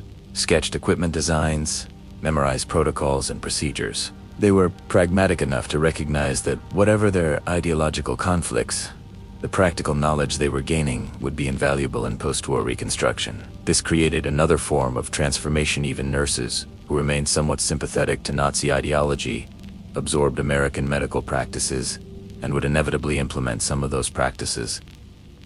When they returned home, ideology might be maintained intellectually, but practical behavior would change based on what worked best. As the war in Europe ended in May 1945 with Germany's unconditional surrender, American authorities prepared German medical personnel for repatriation through comprehensive training programs specifically designed for post-war reconstruction. The courses covered public health, epidemic control, emergency medicine, all skills essential for rebuilding Germany's shattered medical system. German nurses learned water purification techniques critical for preventing cholera and typhoid in cities where water systems had been destroyed. They studied mass vaccination programs for preventing epidemic disease among displaced populations. They learned to recognize and treat malnutrition, a skill they would unfortunately need ostensibly given Germany's food situation. Colonel Richard Stevens, coordinating repatriation training, explained the philosophy clearly. You're returning to massive medical needs. Cities are destroyed, hospitals are ruble, there's displaced populations everywhere. This knowledge is our investment in building a democratic Germany. We need you to go back and create a healthcare system based on science and ethics, not ideology. The training included practical sessions on establishing clinics with minimal resources, training auxiliary personnel quickly when professionals were scarce, implementing public health measures in damaged infrastructure. German nurses received certificates documenting their American training credentials that would prove valuable in occupied Germany, where American-trained personnel would be preferred for important positions. German nurses returning to Germany between 1945 and 1946 found a nation physically and morally destroyed. Approximately 60% of German hospitals had been damaged or destroyed by bombing. Medical infrastructure barely functioned. There were shortages of everything: medications, equipment, personnel. But the returning nurses brought not just American techniques, but a fundamentally different medical philosophy, and this becomes crucial to understanding the long-term impact of what we've been documenting in this untold story of World War II. Former prisoners of war established nursing schools emphasizing patient advocacy over ideological obedience. They implemented American-style nursing education that taught critical thinking and independent judgment. They introduced documentation systems copied from American models. They organized hospital departments following American patterns they had observed. In cities across the American occupation zone and gradually spreading to other zones, German healthcare began reorganizing along American lines. Blood banking systems were established following American models, typing, storing, and distributing blood and plasma using techniques learned in American facilities. Systematic antibiotic use was implemented following protocols German nurses had learned in American hospitals. Infection control procedures, patient care standards, equipment maintenance all gradually shifted toward American models because the returning German nurses had seen these systems work effectively. By November 1945, with most American occupation forces being demobilized rapidly, American-trained German medical personnel became essential to maintaining public health in occupied Germany. American military government relied heavily on German medical professionals who had been processed through prisoner of war camps and cleared in denazification proceedings. Former prisoners who had demonstrated ideological transformation were given positions of responsibility in hospitals, clinics, public health departments. They became trainers for the next generation of German medical professionals. They were administrators rebuilding medical infrastructure. They were policymakers determining how German healthcare would function in the post-war period. The influence extended far beyond immediate post-war years. By 1950, many German nursing schools were led by former prisoners of war who had been educated in American camps. These leaders introduced concepts learned from Americans: nursing diagnoses based on patient assessment, patient advocacy as a core professional responsibility, continuing education as a professional obligation. German pharmaceutical companies, rebuilt from wartime destruction, adopted quality control standards observed in American practice. Hospitals were reorganized following American models witnessed firsthand. The transformation from ideological to scientific medicine became permanent, embedded in institutions and educational systems that would shape German healthcare for decades. The numbers reveal the scope of this transformation and help us understand the scale of this historical documentary subject. Total German prisoners of war held in the United States: 371,683 individuals. Medical facilities with German staff. Over 200 camps and hospitals where German medical personnel worked in the American system. Documented medical education hours. Over 100,000 hours of formal training provided to German medical prisoners. Medical procedures performed by German prisoners under American supervision. Hundreds of thousands, each representing practical experience with American methods and equipment. Nursing schools established by returnees in post-war Germany. At least 15 documented institutions, specifically founded by former prisoners to teach American methods. Hospitals reorganized on American models in the U.S. occupation zone. Dozens in the first few years after war's end. Each trained nurse influenced dozens of colleagues through teaching and example. Each reformed hospital treated thousands of patients using improved methods. The ripple effects multiplied exponentially through German society. A nurse trained in American methods would teach others, who would teach still others. A hospital reorganized on American principles would demonstrate better outcomes, leading other hospitals to adopt similar changes. The transformation spread organically through the medical profession because the methods worked better than what had existed before. In 1995, 50 years after the war's end, surviving German nurses who had experienced American captivity drafted a collective statement reflecting on their experiences. The statement, signed by dozens of former prisoners, and published in German medical journals, provides a powerful testament to the transformation we've been documenting. We served the Nazi regime. It began and became American prisoners. We witnessed that medicine corrupted by ideology becomes death's instrument, while medicine based on science and compassion serves life. Americans showed us abundance beyond imagination: medications, technology, resources we had never seen even in peacetime Germany. More importantly, they demonstrated medicine without hatred. They treated enemies as patients deserving equal care, regardless of nationality or politics. We returned to Germany carrying more than medical knowledge. We brought understanding that healing transcends nationality and ideology. To future medical professionals, we say, never let medicine serve ideology over healing. American doctors and nurses taught us this lesson by treating enemies as humans deserving compassion. We arrived as prisoners. We left as witnesses to medicine's true purpose. The statement went on to acknowledge complicity in Nazi crimes through service to the regime, to accept responsibility for failing to resist ideological corruption of their profession, and to pledge that German medicine would never again subordinate healing to political ideology. It was a remarkable document of moral reckoning and transformation. The transformation of German nurses in American captivity represents one of World War II's most successful ideological conversions, achieved not through force or propaganda but through systematic exposure to a better alternative. They witnessed not just technological superiority but medicine's fundamental purpose: healing without discrimination, treatment based on clinical need rather than racial value, patient care driven by evidence rather than ideology. Their journey from Nazi medical servants to scientific medicine advocates demonstrates experience's power over propaganda. Daily exposure to American medical practice accomplished what forced re-education couldn't: complete ideological transformation based on undeniable evidence. The 9 nurses emerging from Cherbourg's underground hospital on July 2, 1944, represented thousands who would experience this revelation.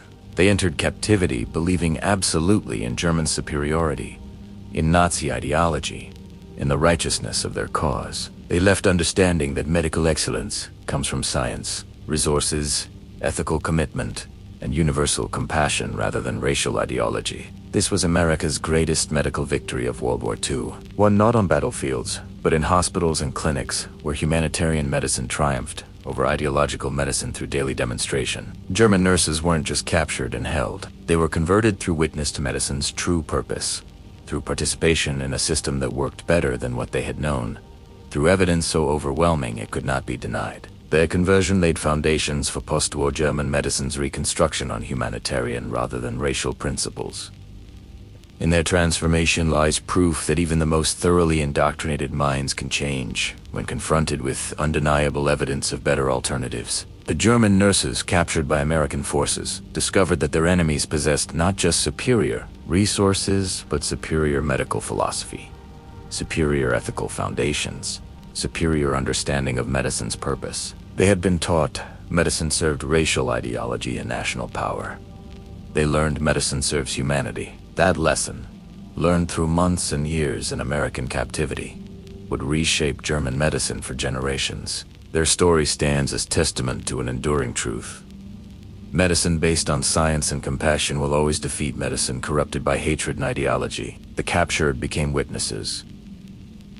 The enemies became colleagues, and through their transformation, medicine returned to its proper purpose: healing without borders, science without prejudice, compassion for all who suffer. This concludes the first major part of our journey through this remarkable chapter of World War II history. But the story deepens as we examine the specific mechanisms, the individual experiences, and the broader implications of this transformation. What we've established is the foundation. Now we must build upon it to understand how this conversion process actually worked, why it succeeded when so many other re-education efforts failed, and what it reveals about human nature, ideology, and the power of evidence to change minds. The psychological mechanisms underlying the transformation of German medical personnel reveal sophisticated understanding of how beliefs change, and this becomes crucial as we move deeper into this military history documentary. American authorities, whether by design or fortunate accident, had created conditions optimal for ideological conversion. The captured German nurses experienced what psychologists would later term cognitive dissonance.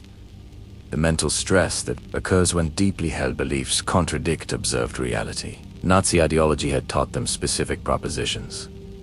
America was weak. American industry was inferior. American medicine was corrupted by racial mixing and democratic softness. German medicine was the world's most advanced. Every day in American custody provided evidence contradicting these propositions. The abundance of medical supplies contradicted claims about American industrial weakness. The effectiveness of American treatments contradicted claims about American medical inferiority. The professionalism of Black American nurses contradicted claims about racial hierarchy. Initially, cognitive dissonance can be resolved by rejecting the evidence, dismissing it as propaganda, as temporary, as somehow misleading. Many German prisoners tried this approach at first, but the evidence kept coming, day after day, month after month. It was immediate, tangible, and impossible to dismiss. When you watch a patient dying from infection receive penicillin and recover within days, you cannot deny what you've witnessed. When you use American medical equipment and discover it works better than German equipment, you cannot pretend otherwise.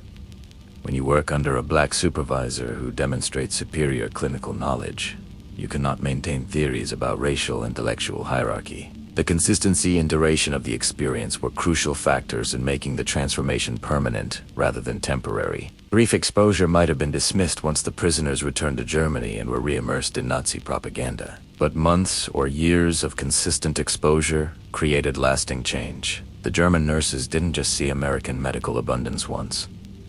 They saw it every day. They didn't just observe one procedure done better. They observed hundreds of procedures, thousands of patient interactions, countless demonstrations that American methods produced better outcomes. The sheer accumulated weight of evidence made denial psychologically unsustainable. Moreover, the evidence wasn't merely observed. It was participated in. The German nurses didn't just watch Americans practice medicine. They practiced medicine using American methods, American equipment, American supplies. They personally performed procedures using American techniques and saw the results themselves. This active participation was far more powerful than passive observation would have been. When you personally administer penicillin and watch infections clear that would have been fatal under German protocols, you own that experience in a way that makes it impossible to later deny or rationalize away. The transformation was built on personal, hands-on experience that became integrated into professional identity rather than remaining abstract knowledge that could be dismissed. The role of professional identity in facilitating ideological change deserves particular attention in this Second World War documentary. German nurses, regardless of their political ideology, identified primarily as medical professionals. Their professional pride was invested in being good nurses, skilled, knowledgeable, effective at their work. When they encountered American methods that produced better patient outcomes, professional pride aligned with accepting those methods, even when it required abandoning ideological positions. A nurse who resisted using penicillin because it was an Allied development would watch patients die who could have been saved. This created an impossible psychological position. Maintaining ideological purity required betraying professional identity. Most nurses resolved this conflict in favor of professional identity, accepting American methods because doing so made them better nurses. This created a pathway for broader ideological change. Once they accepted that American medicine was superior, once they adopted American methods because those methods worked better, the logical foundation of Nazi claims about German superiority began crumbling. If Germans weren't actually superior in medicine, perhaps they weren't superior in other areas either. If Nazi ideology was wrong about medical science, perhaps it was wrong about other things. The specific conversion in medical practice became a wedge that gradually pried open larger questions about the Nazi worldview. Individual stories illuminate the transformation process with human detail that statistics cannot capture. Consider the documented case of Oberschwester senior nurse Maria Drescher, captured in Tunisia in May 1943 and held at Camp Opelika until 1946. Drescher's case is well documented because she later wrote extensively about her experiences in memoirs published in Germany in the 1960s, providing historians with detailed insight into the psychological journey from Nazi true believer to democratic convert. Drescher had been a dedicated member of the NS Western Shaft since 1936, fully committed to Nazi ideology. In her memoir, she describes arriving at Camp Opelika with absolute contempt for her captors, expecting primitive conditions and inferior treatment. Her first shock came during the medical intake examination when the American doctor, discovering she had an untreated tooth abscess, immediately scheduled her for dental surgery. "I had lived with that pain for 8 months," she wrote. "We had no dental facilities in Africa, and I had simply endured it as part of serving the Reich."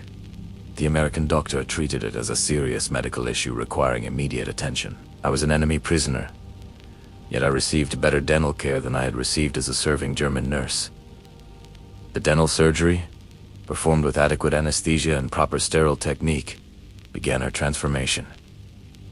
It was a small thing, just a tooth, but it was my first experience of medicine that treated me as a human being rather than as a unit in service of ideology." Drescher describes her gradual evolution over 3 years of captivity. She initially resisted American influence, interpreting kindness as weakness and abundance as temporary, but daily evidence accumulated beyond her ability to dismiss. She describes a pivotal moment in early 1944 when she was assigned to work in the camp hospital's infectious disease ward. A German prisoner developed bacterial meningitis, almost certainly fatal before antibiotics. Under German protocols, we would have isolated him and provided comfort care until death. Drescher wrote, "The American doctor administered penicillin. I thought this was wasteful. Why use precious medication on a dying man? But he didn't die. Within 3 days, his fever broke. Within a week, he was recovering. Within a month, he was healthy. I had seen resurrection. I could not deny what I had witnessed. This experience," she explains, "destroyed her faith in the superiority of German medicine. If we were truly superior, we would have this medication. We did not. The Americans had it. Therefore, we were not superior." This logic was inescapable. Once she accepted American medical superiority, other assumptions began falling. If they were superior in medicine, perhaps in other areas too. If Nazi ideology was wrong about American weakness, what else was it wrong about? By 1945, Drescher was actively participating in re-education programs, learning democratic theory, reading American newspapers, and openly questioning Nazi ideology in discussions with other prisoners. When she returned to Germany in 1946, she became a nursing educator, founding a nursing school in Nuremberg that explicitly taught American methods and democratic values. Her case illustrates the pathway many German nurses followed from ideological commitment through cognitive dissonance to transformation and ultimately to becoming agents of change. In post-war Germany, another documented case provides different perspective. Swiss sterile de garde Neumann, captured at Cherbourg in July 1944, spent less time in American custodian until April 1945, when she was as part of a prisoner exchange for wounded. Neumann's post-war testimony, preserved in archives, reveals a more resistant but still transformed prisoner. Unlike Drescher, Neumann never fully embraced democracy or American values. She remained nationalistic, continued to believe Germans were a great people who had been led astray by bad leadership rather than fundamentally corrupted by ideology. But even Neumann's testimony acknowledges transformation in medical thinking. "I never accepted their political system," she stated in a 1950s interview, "but I had to acknowledge their medicine was advanced beyond ours. The penicillin, the plasma, the equipment, these were real, undeniable. When I returned to Germany and worked in hospitals, I implemented their methods because they worked better. I taught nurses American techniques because those techniques saved lives."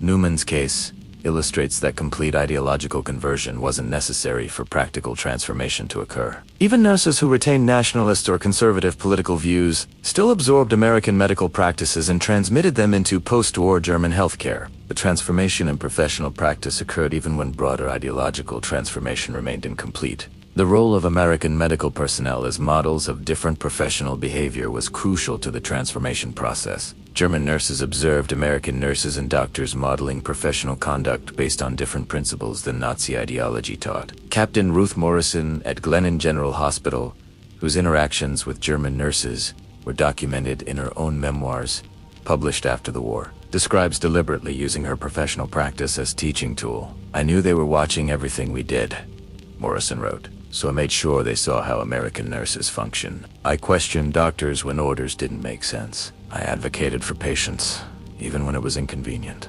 I treated every patient the same, regardless of whether they were American, German, or Italian. I wanted them to see that nursing could be a profession with integrity, not just obedience to authority. Morrison describes a specific incident where a German nurse working under her supervision had given a patient an incorrect medication because the doctor ordered it.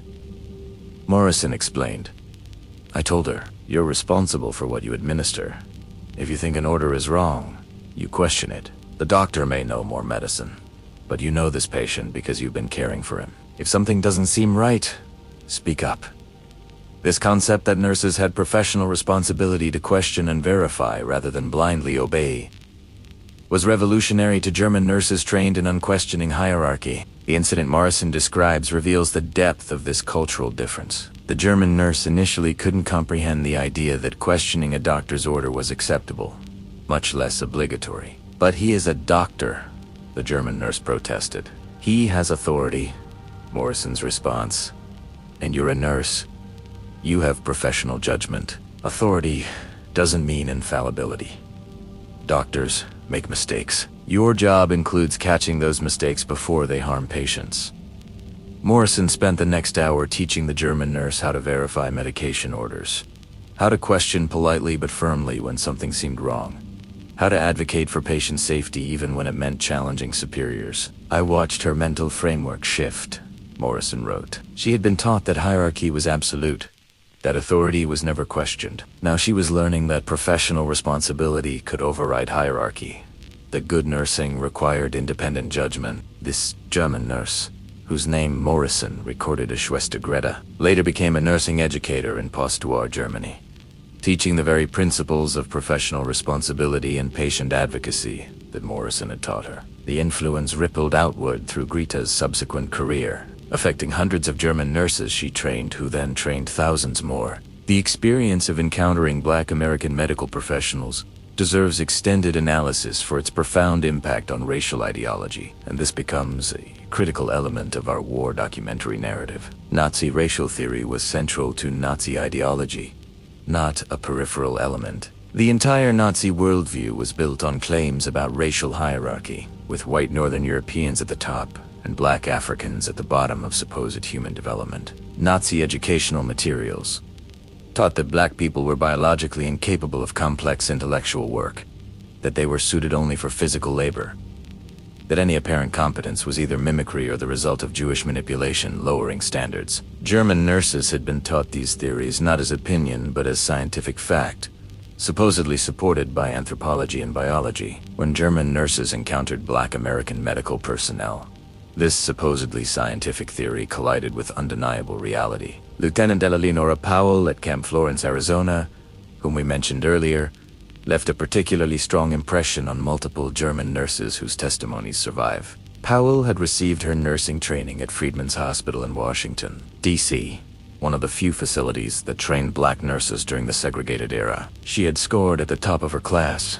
had been recruited into military service, despite discrimination that kept most Black nurses from serving, and had been assigned to prisoner of war, wards a posting considered undesirable by white nurses, but which Powell had accepted as opportunity to serve. German nurses working under Powell's supervision initially attempted to dismiss or minimize her competence. Some claimed she was following rote procedures without true understanding. Others suggested she had been coached to appear competent. These rationalizations allowed them to maintain racial ideology, despite contradictory evidence. But Powell's consistent demonstration of superior clinical knowledge gradually made these rationalizations impossible to sustain. A documented incident from November 1944 illustrates the breaking point. A German prisoner developed symptoms that German nurses diagnosed as simple pneumonia, a common enough condition. Powell examined the patient and disagreed, suspecting tuberculous pneumonia based on subtle differences in symptoms and X-ray presentation. The German nurses were skeptical tuberculosis presented differently in their experience.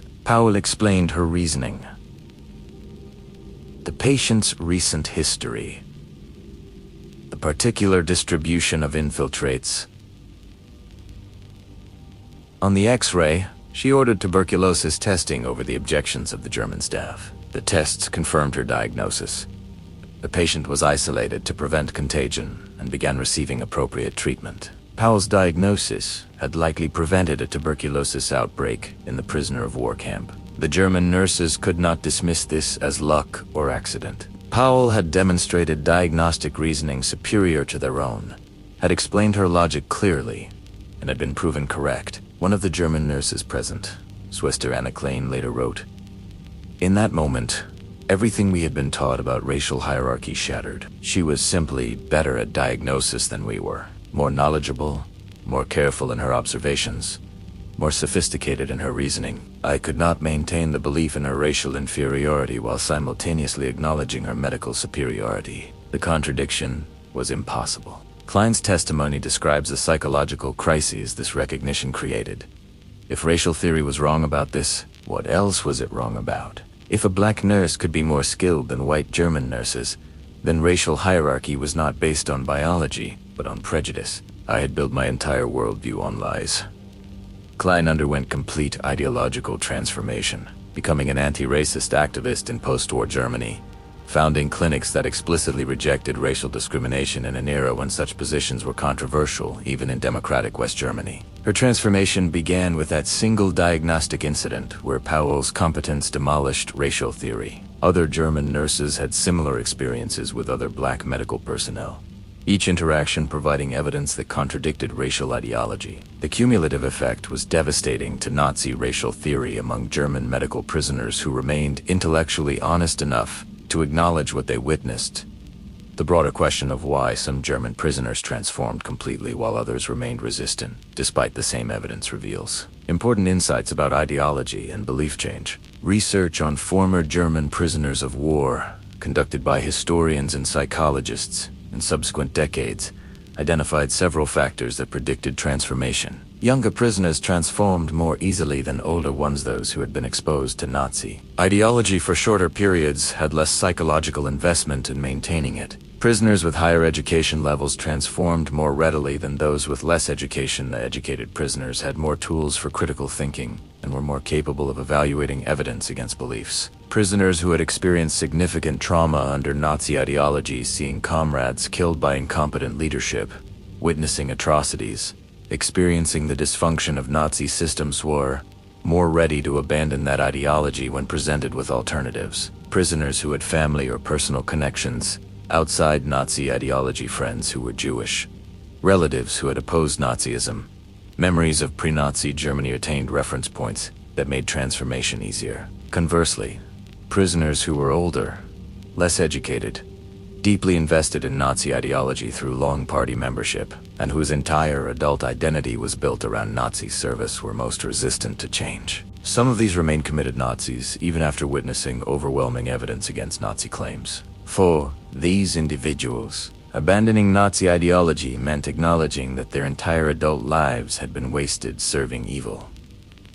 A psychological burden too great to bear. They chose to maintain their beliefs rather than face that reckoning. The majority of German medical prisoners fell between these extremes, neither quick converts nor absolute resistors, but gradual evolvers who slowly shifted positions as evidence accumulated. This middle group represented the true success of the American approach. These were people who might have returned to Nazi beliefs if they had been held briefly and propagandized intensively, but who underwent genuine transformation through prolonged exposure to better alternatives. By the time they returned to Germany, they had internalized American methods, not as enemy techniques to be rejected, but as superior practices to be adopted. They might not become democratic activists, but they would practice medicine differently, teach differently, and contribute to transforming German healthcare along more humane and effective lines. The transformation of this broad middle group, thousands of medical personnel who became carriers of American methods into post-war Germany, represented the true strategic success of the prisoner of war experience. The liberation of concentration camps in spring 1945 and the decision to show evidence to German prisoners represented calculated psychological warfare that deserves deeper analysis. American military authorities debated whether showing graphic concentration camp footage to prisoners was wise. Some argued it might harden resistance, might be dismissed as propaganda, might be too shocking to produce useful results. Others argued that German prisoners needed to confront what had been done in their nation's name, that moral reckoning was necessary for genuine transformation. The decision to proceed was made at high levels of military government, reflecting a judgment that short-term psychological risk was worth the long-term goal of forcing Germans to acknowledge Nazi crimes. The screenings were carefully managed. Prisoners weren't simply shown footage and left to process it alone. American officers provided context, explaining where and when the footage was taken, identifying camps by name, describing the liberation process. They brought in American soldiers who had participated in camp liberation to give first-person testimony. They allowed German prisoners to ask questions, to examine still photographs, to hear details. The goal was to make denial impossible by overwhelming prisoners with evidence from multiple sources. The reaction among German medical prisoners was particularly intense, because they recognized the medical dimensions of concentration camp crimes. They saw the results of medical experiments, the selection supervised by doctors, the systematic starvation and disease, the use of medical knowledge to efficiently murder. They recognized, with horror, that concentration camps represented the ultimate fulfillment of the racial medicine they had been taught. If medicine serves racial policy, if some lives are worth less than others, if healing is subordinated to ideology, then concentration camps are the logical conclusion. This recognition was devastating but also clarifying. It provided German medical prisoners with a clear moral framework.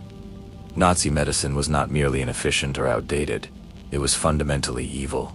American medicine, despite any flaws, was fundamentally moral because it treated healing as the primary purpose. The concentration camp evidence completed a transformation that medical abundance had begun. American medical superiority was not just technical or industrial.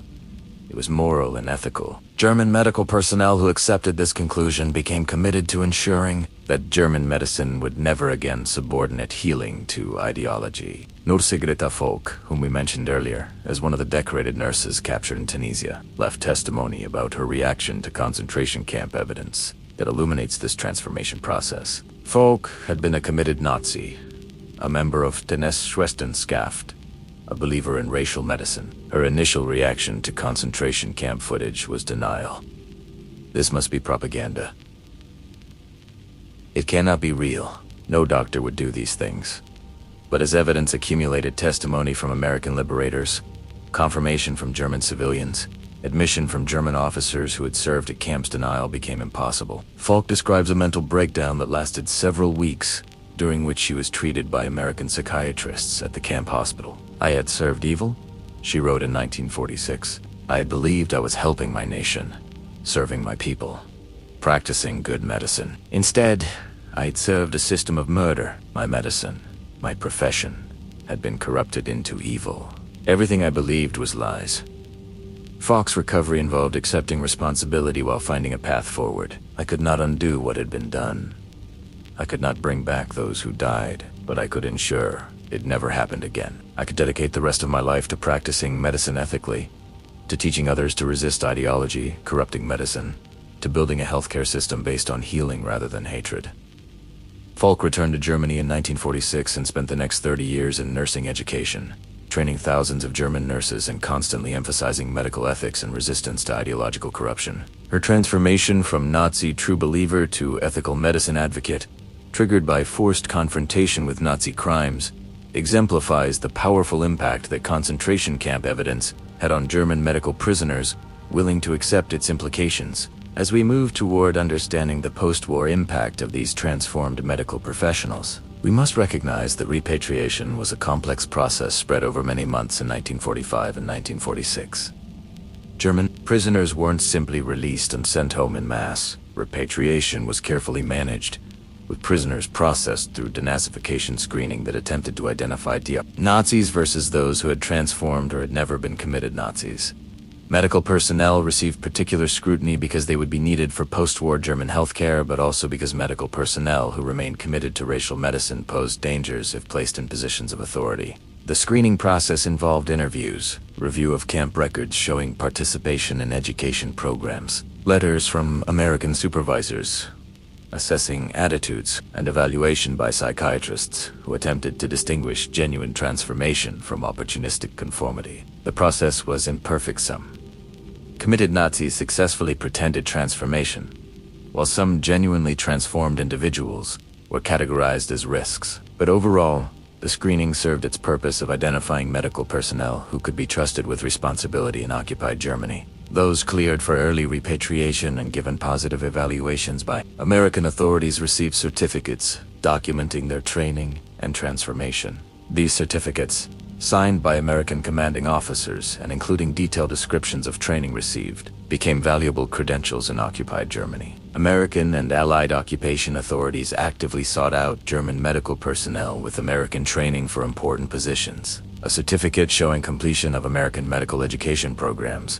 positive evaluations from American supervisors, and evidence of ideological transformation could mean the difference between a good position in medical administration and struggling to find work in a destroyed nation with more medical personnel than available positions. This created pragmatic incentives for transformation beyond any moral or intellectual reasons. German medical professionals who could demonstrate American training and Allied approval had better career prospects than those who couldn't. This pragmatic dimension shouldn't be dismissed, since transformations that began for pragmatic reasons became genuine as people lived into their new beliefs. A nurse who initially adopted American methods for career advantage might discover that those methods actually produced better patient outcomes and were more satisfying to practice, leading to genuine preference for the new approach over the old. The Germany that repatriated nurses returned to in 1945 and 1946 was physically and morally destroyed, requiring complete reconstruction not just of buildings, but of institutions and values. Approximately 60% of German hospitals had been damaged or destroyed by Allied bombing, with urban hospitals particularly devastated. Medical infrastructure barely functioned, water systems damaged, electrical systems unreliable, heating systems destroyed. There were shortages of everything. Medications were almost non-existent. Equipment was scarce and often damaged. Supplies of bandages and basic materials were critically low. But beyond physical destruction was moral bankruptcy. German medicine's reputation was shattered by revelations of concentration camp medical experiments, by the T4 euthanasia program that had murdered disabled people, by the overall corruption of medicine into a tool of genocide. Rebuilding German healthcare required not just physical reconstruction, but moral and ethical reconstruction, creating a medical system that would never again subordinate healing to ideology. American-trained German nurses became crucial agents in this reconstruction, bringing not just technical knowledge but different values and approaches. Former prisoners of war established nursing schools in cities across the American occupation zone. These schools explicitly taught American methods: evidence-based practice, patient advocacy, professional autonomy for nurses, ethical practice as core to good nursing. They used American textbooks translated into German, adopted American curricula, and maintained contact with American nurse educators who provided guidance. By 1950, at least 15 documented nursing schools had been founded by former posts, training hundreds of nurses annually, who would then train thousands more over subsequent decades. The influence spread through the medical profession like ripples expanding from stones dropped in water. A nurse trained by a former POW would carry those methods to whatever hospital employed her, where colleagues would observe and often adopt the better practices. A hospital that hired multiple American-trained nurses would gradually reorganize along American lines as those nurses collectively pushed for changes in procedures, documentation, organization. Medical societies and professional organizations, rebuilding after Nazi-era corruption, incorporated American-trained professionals who pushed for ethical standards and evidence-based practice. Blood banking provides a concrete example of institutional transformation driven by American-trained personnel. Before the war, Germany had limited blood banking capability. During the war, German military medicine relied primarily on direct transfusion. After the war, blood banking needed to be rebuilt from essentially nothing. Former posts who had worked in American blood banking systems became the architects of German blood banking reconstruction. They established collection systems based on American models,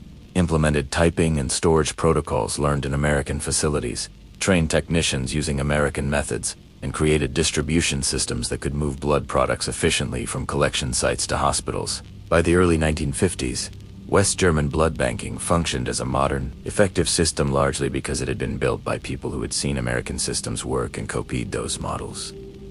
Similar patterns occurred across German healthcare.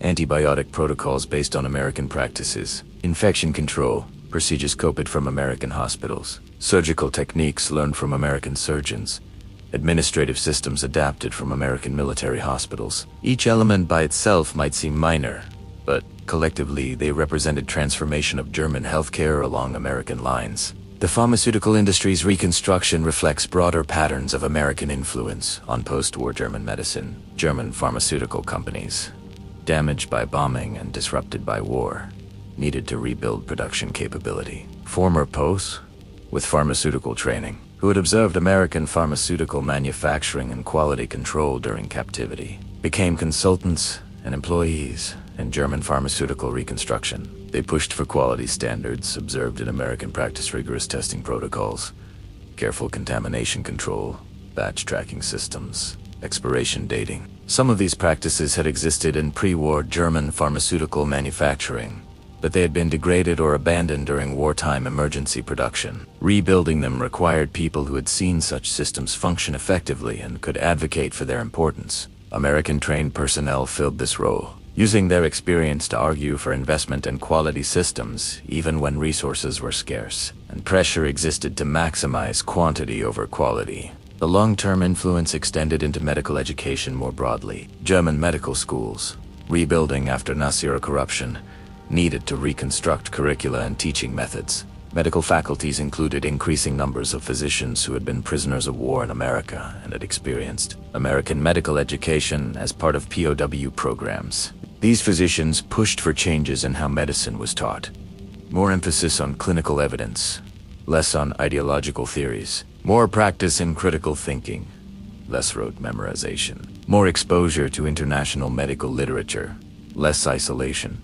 The changes were gradual, and never complete German medical education retained distinctive character, but the influence of American-trained physicians shifted German medical education away from the ideological corruption of the Nazi era toward evidence scientific medicine that connected Germany to international medical communities rather than isolating it in nationalist medicine. By 1955, 10 years after war's end, the transformation of West German medicine was substantially complete. Medical education emphasized ethics and evidence-based practice. Medical institutions operated on scientific rather than ideological principles. German healthcare had been reintegrated into international medical community rather than isolated in nationalist medicine. Not all of this transformation resulted from American POW programs. The overall defeat of Nazism, the occupation policies, the broader democratization of West Germany all contributed, but the specific experience of thousands of German medical personnel who had worked within American military medicine, who had witnessed American methods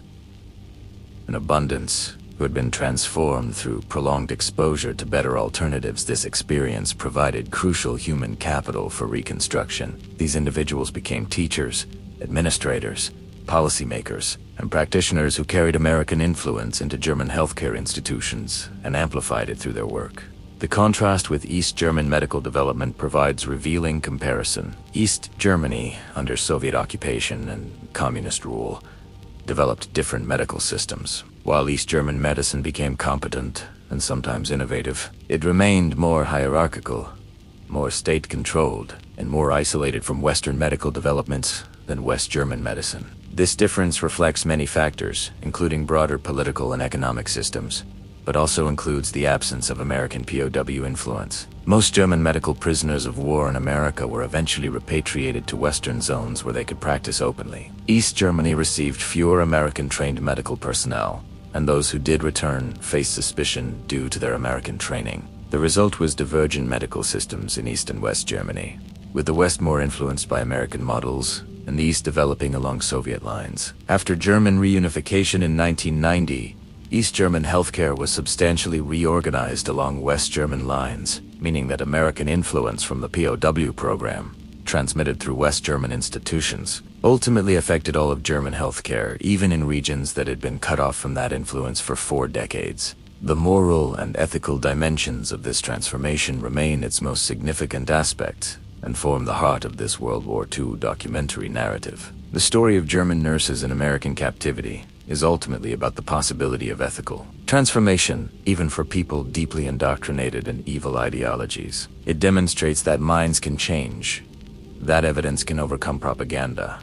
That exposure to better alternatives can transform even committed believers in destructive ideologies. This is not a naive claim that all people can be converted or that transformation is easy. Many German prisoners never transformed, remained committed to Nazi ideology despite all evidence, and returned to Germany as unrepentant Nazis. But many others did transform, did acknowledge the evil they had served, did commit to building better alternatives. The POW program's success lay not in converting everyone, but in converting enough medical professionals to staff nursing schools, to lead hospitals, to train the next generation, to rebuild German healthcare on ethica rather than ideological foundations. The lessons extend beyond World War II, historical interest to enduring questions about ideology, belief change, and human nature. The transformation of German nurses demonstrates that ideological indoctrination, however thorough, can be overcome through consistent exposure to contradictory evidence, particularly when that evidence is experienced directly rather than presented abstractly. It shows that professional identity can provide leverage for broader transformation, appealing to people's identity as skilled professionals who want to do their work well, can open pathways to questioning broader ideological commitments. It reveals that material conditions matter for belief systems when people experience abundance and effectiveness in one system versus scarcity and dysfunction in another. Pragmatic considerations can initiate transformation that eventually becomes principled. It confirms that confronting people with consequences of their ideology, particularly moral consequences they cannot deny, can trigger transformation even in committed believers, and it demonstrates that institutional change requires transforming people rebuilding. German healthcare required changing how German medical professionals thought about medicine, not just rebuilding buildings and buying equipment. The 1995 statement from surviving German nurses reflects on these themes, with wisdom earned through experience and decades of reflection. The statement acknowledges complicity. We served the Nazi regime without excuse or minimization. It accepts responsibility. We implemented policies that harmed patients. We failed to resist ideology, corrupting our profession. It testifies to transformation. American captivity taught us medicine's true purpose through daily demonstration. Not propaganda. It commits to future prevention. We dedicated our post-war careers to ensuring German medicine would never again serve ideology over healing, and it offers guidance to future generations. Never let medicine serve political ideology. Never evaluate patients based on their characteristics rather than their medical needs. Never subordinate healing to any goal, however important that goal might seem. This statement, signed by dozens of elderly women reflecting on their youth, represents both confession and testament acknowledging participation in evil, while testifying to the possibility of transformation and redemption. The nurse's story illuminates broader questions about post-war justice and reconstruction. The Nuremberg trials and subsequent prosecutions focus necessarily on major war. Criminous political leaders, military commanders, bureaucrats who administered genocide. But what about the thousands of ordinary Germans who had served the regime without committing specific prosecutable crimes? What about nurses who had implemented discriminatory medical policies but hadn't personally murdered anyone? What about doctors who had practiced racial medicine but hadn't participated in concentration camp experiments? These people were complicit in an evil system but weren't war criminals in the strict sense. The POW program represented an alternative approach. Transformation rather than punishment. Re-education rather than prosecution, giving people opportunity to acknowledge complicity and commit to different futures, rather than demanding retribution for past service. This approach was pragmatic post-war. Germany needed medical professionals and couldn't function if everyone who had served the Nazi regime was imprisoned. But it was also moralite, recognized that people who had been indoctrinated and had served evil could potentially transform and contribute to building something better. The success of this approach vindicated its premises. The thousands of German medical professionals who underwent transformation in American captivity did largely fulfill their potential as builders of democratic German healthcare. There were failures. Some people who appeared transformed reverted to Nazi sympathies once beyond Allied supervision. But overall, the program produced a generation of medical professionals who rejected Nazi ideology and rebuilt German healthcare on ethical foundations. This success suggests that transformation-focused justice can work when conditions are right. Clear evidence of better alternatives, prolonged exposure allowing genuine change rather than superficial conformity, practical incentives aligning with ethical transformation, and pathways for transformed individuals to contribute meaningfully to reconstruction. These conditions don't always exist, but when they do, transformation-focused approaches may achieve more lasting change than purely punitive approaches. As we reach the conclusion of this comprehensive historical documentary, we must recognize both what was achieved and what limitations remained. The transformation of German nurses in American captivity succeeded in changing how German medicine functioned, succeeded in embedding ethical principles into German healthcare institutions, succeeded in creating a generation of medical professionals who rejected racial medicine and practiced according to scientific and ethical standards. But it did not eliminate all prejudice, did not create perfect institutions, did not resolve all moral questions about service to evil regimes. Some former posts who appeared transformed harbored residual Nazi sympathies they concealed. Some implemented American methods for pragmatic reasons, while maintaining problematic beliefs privately. Some struggled with guilt over their complicity without achieving full moral resolution. The transformation was real but imperfect, significant but incomplete, which is to say, it was a human achievement, reflecting human limitations as well as human potential. The story's ultimate significance lies in demonstrating that even in humanity's darkest moments, even after years of indoctrination in evil ideologies, even among people who had actively served genocidal regimes, transformation remains possible. The German nurses who emerged from caves at Cherbourg believing absolutely in Nazi ideology, who spent months or years in American captivity witnessing evidence that demolished those beliefs, who returned to Germany and spent decades rebuilding healthcare on ethical principles. These women traveled an extraordinary journey from darkness to light, from evil to good, from ideology to ethics. Their journey wasn't easy, wasn't inevitable, wasn't universal. But it happened. And because it happened, it proves that human beings are capable of profound moral transformation, even after deep moral corruption. This is the ultimate lesson of their story, the reason it deserves remembering and studying.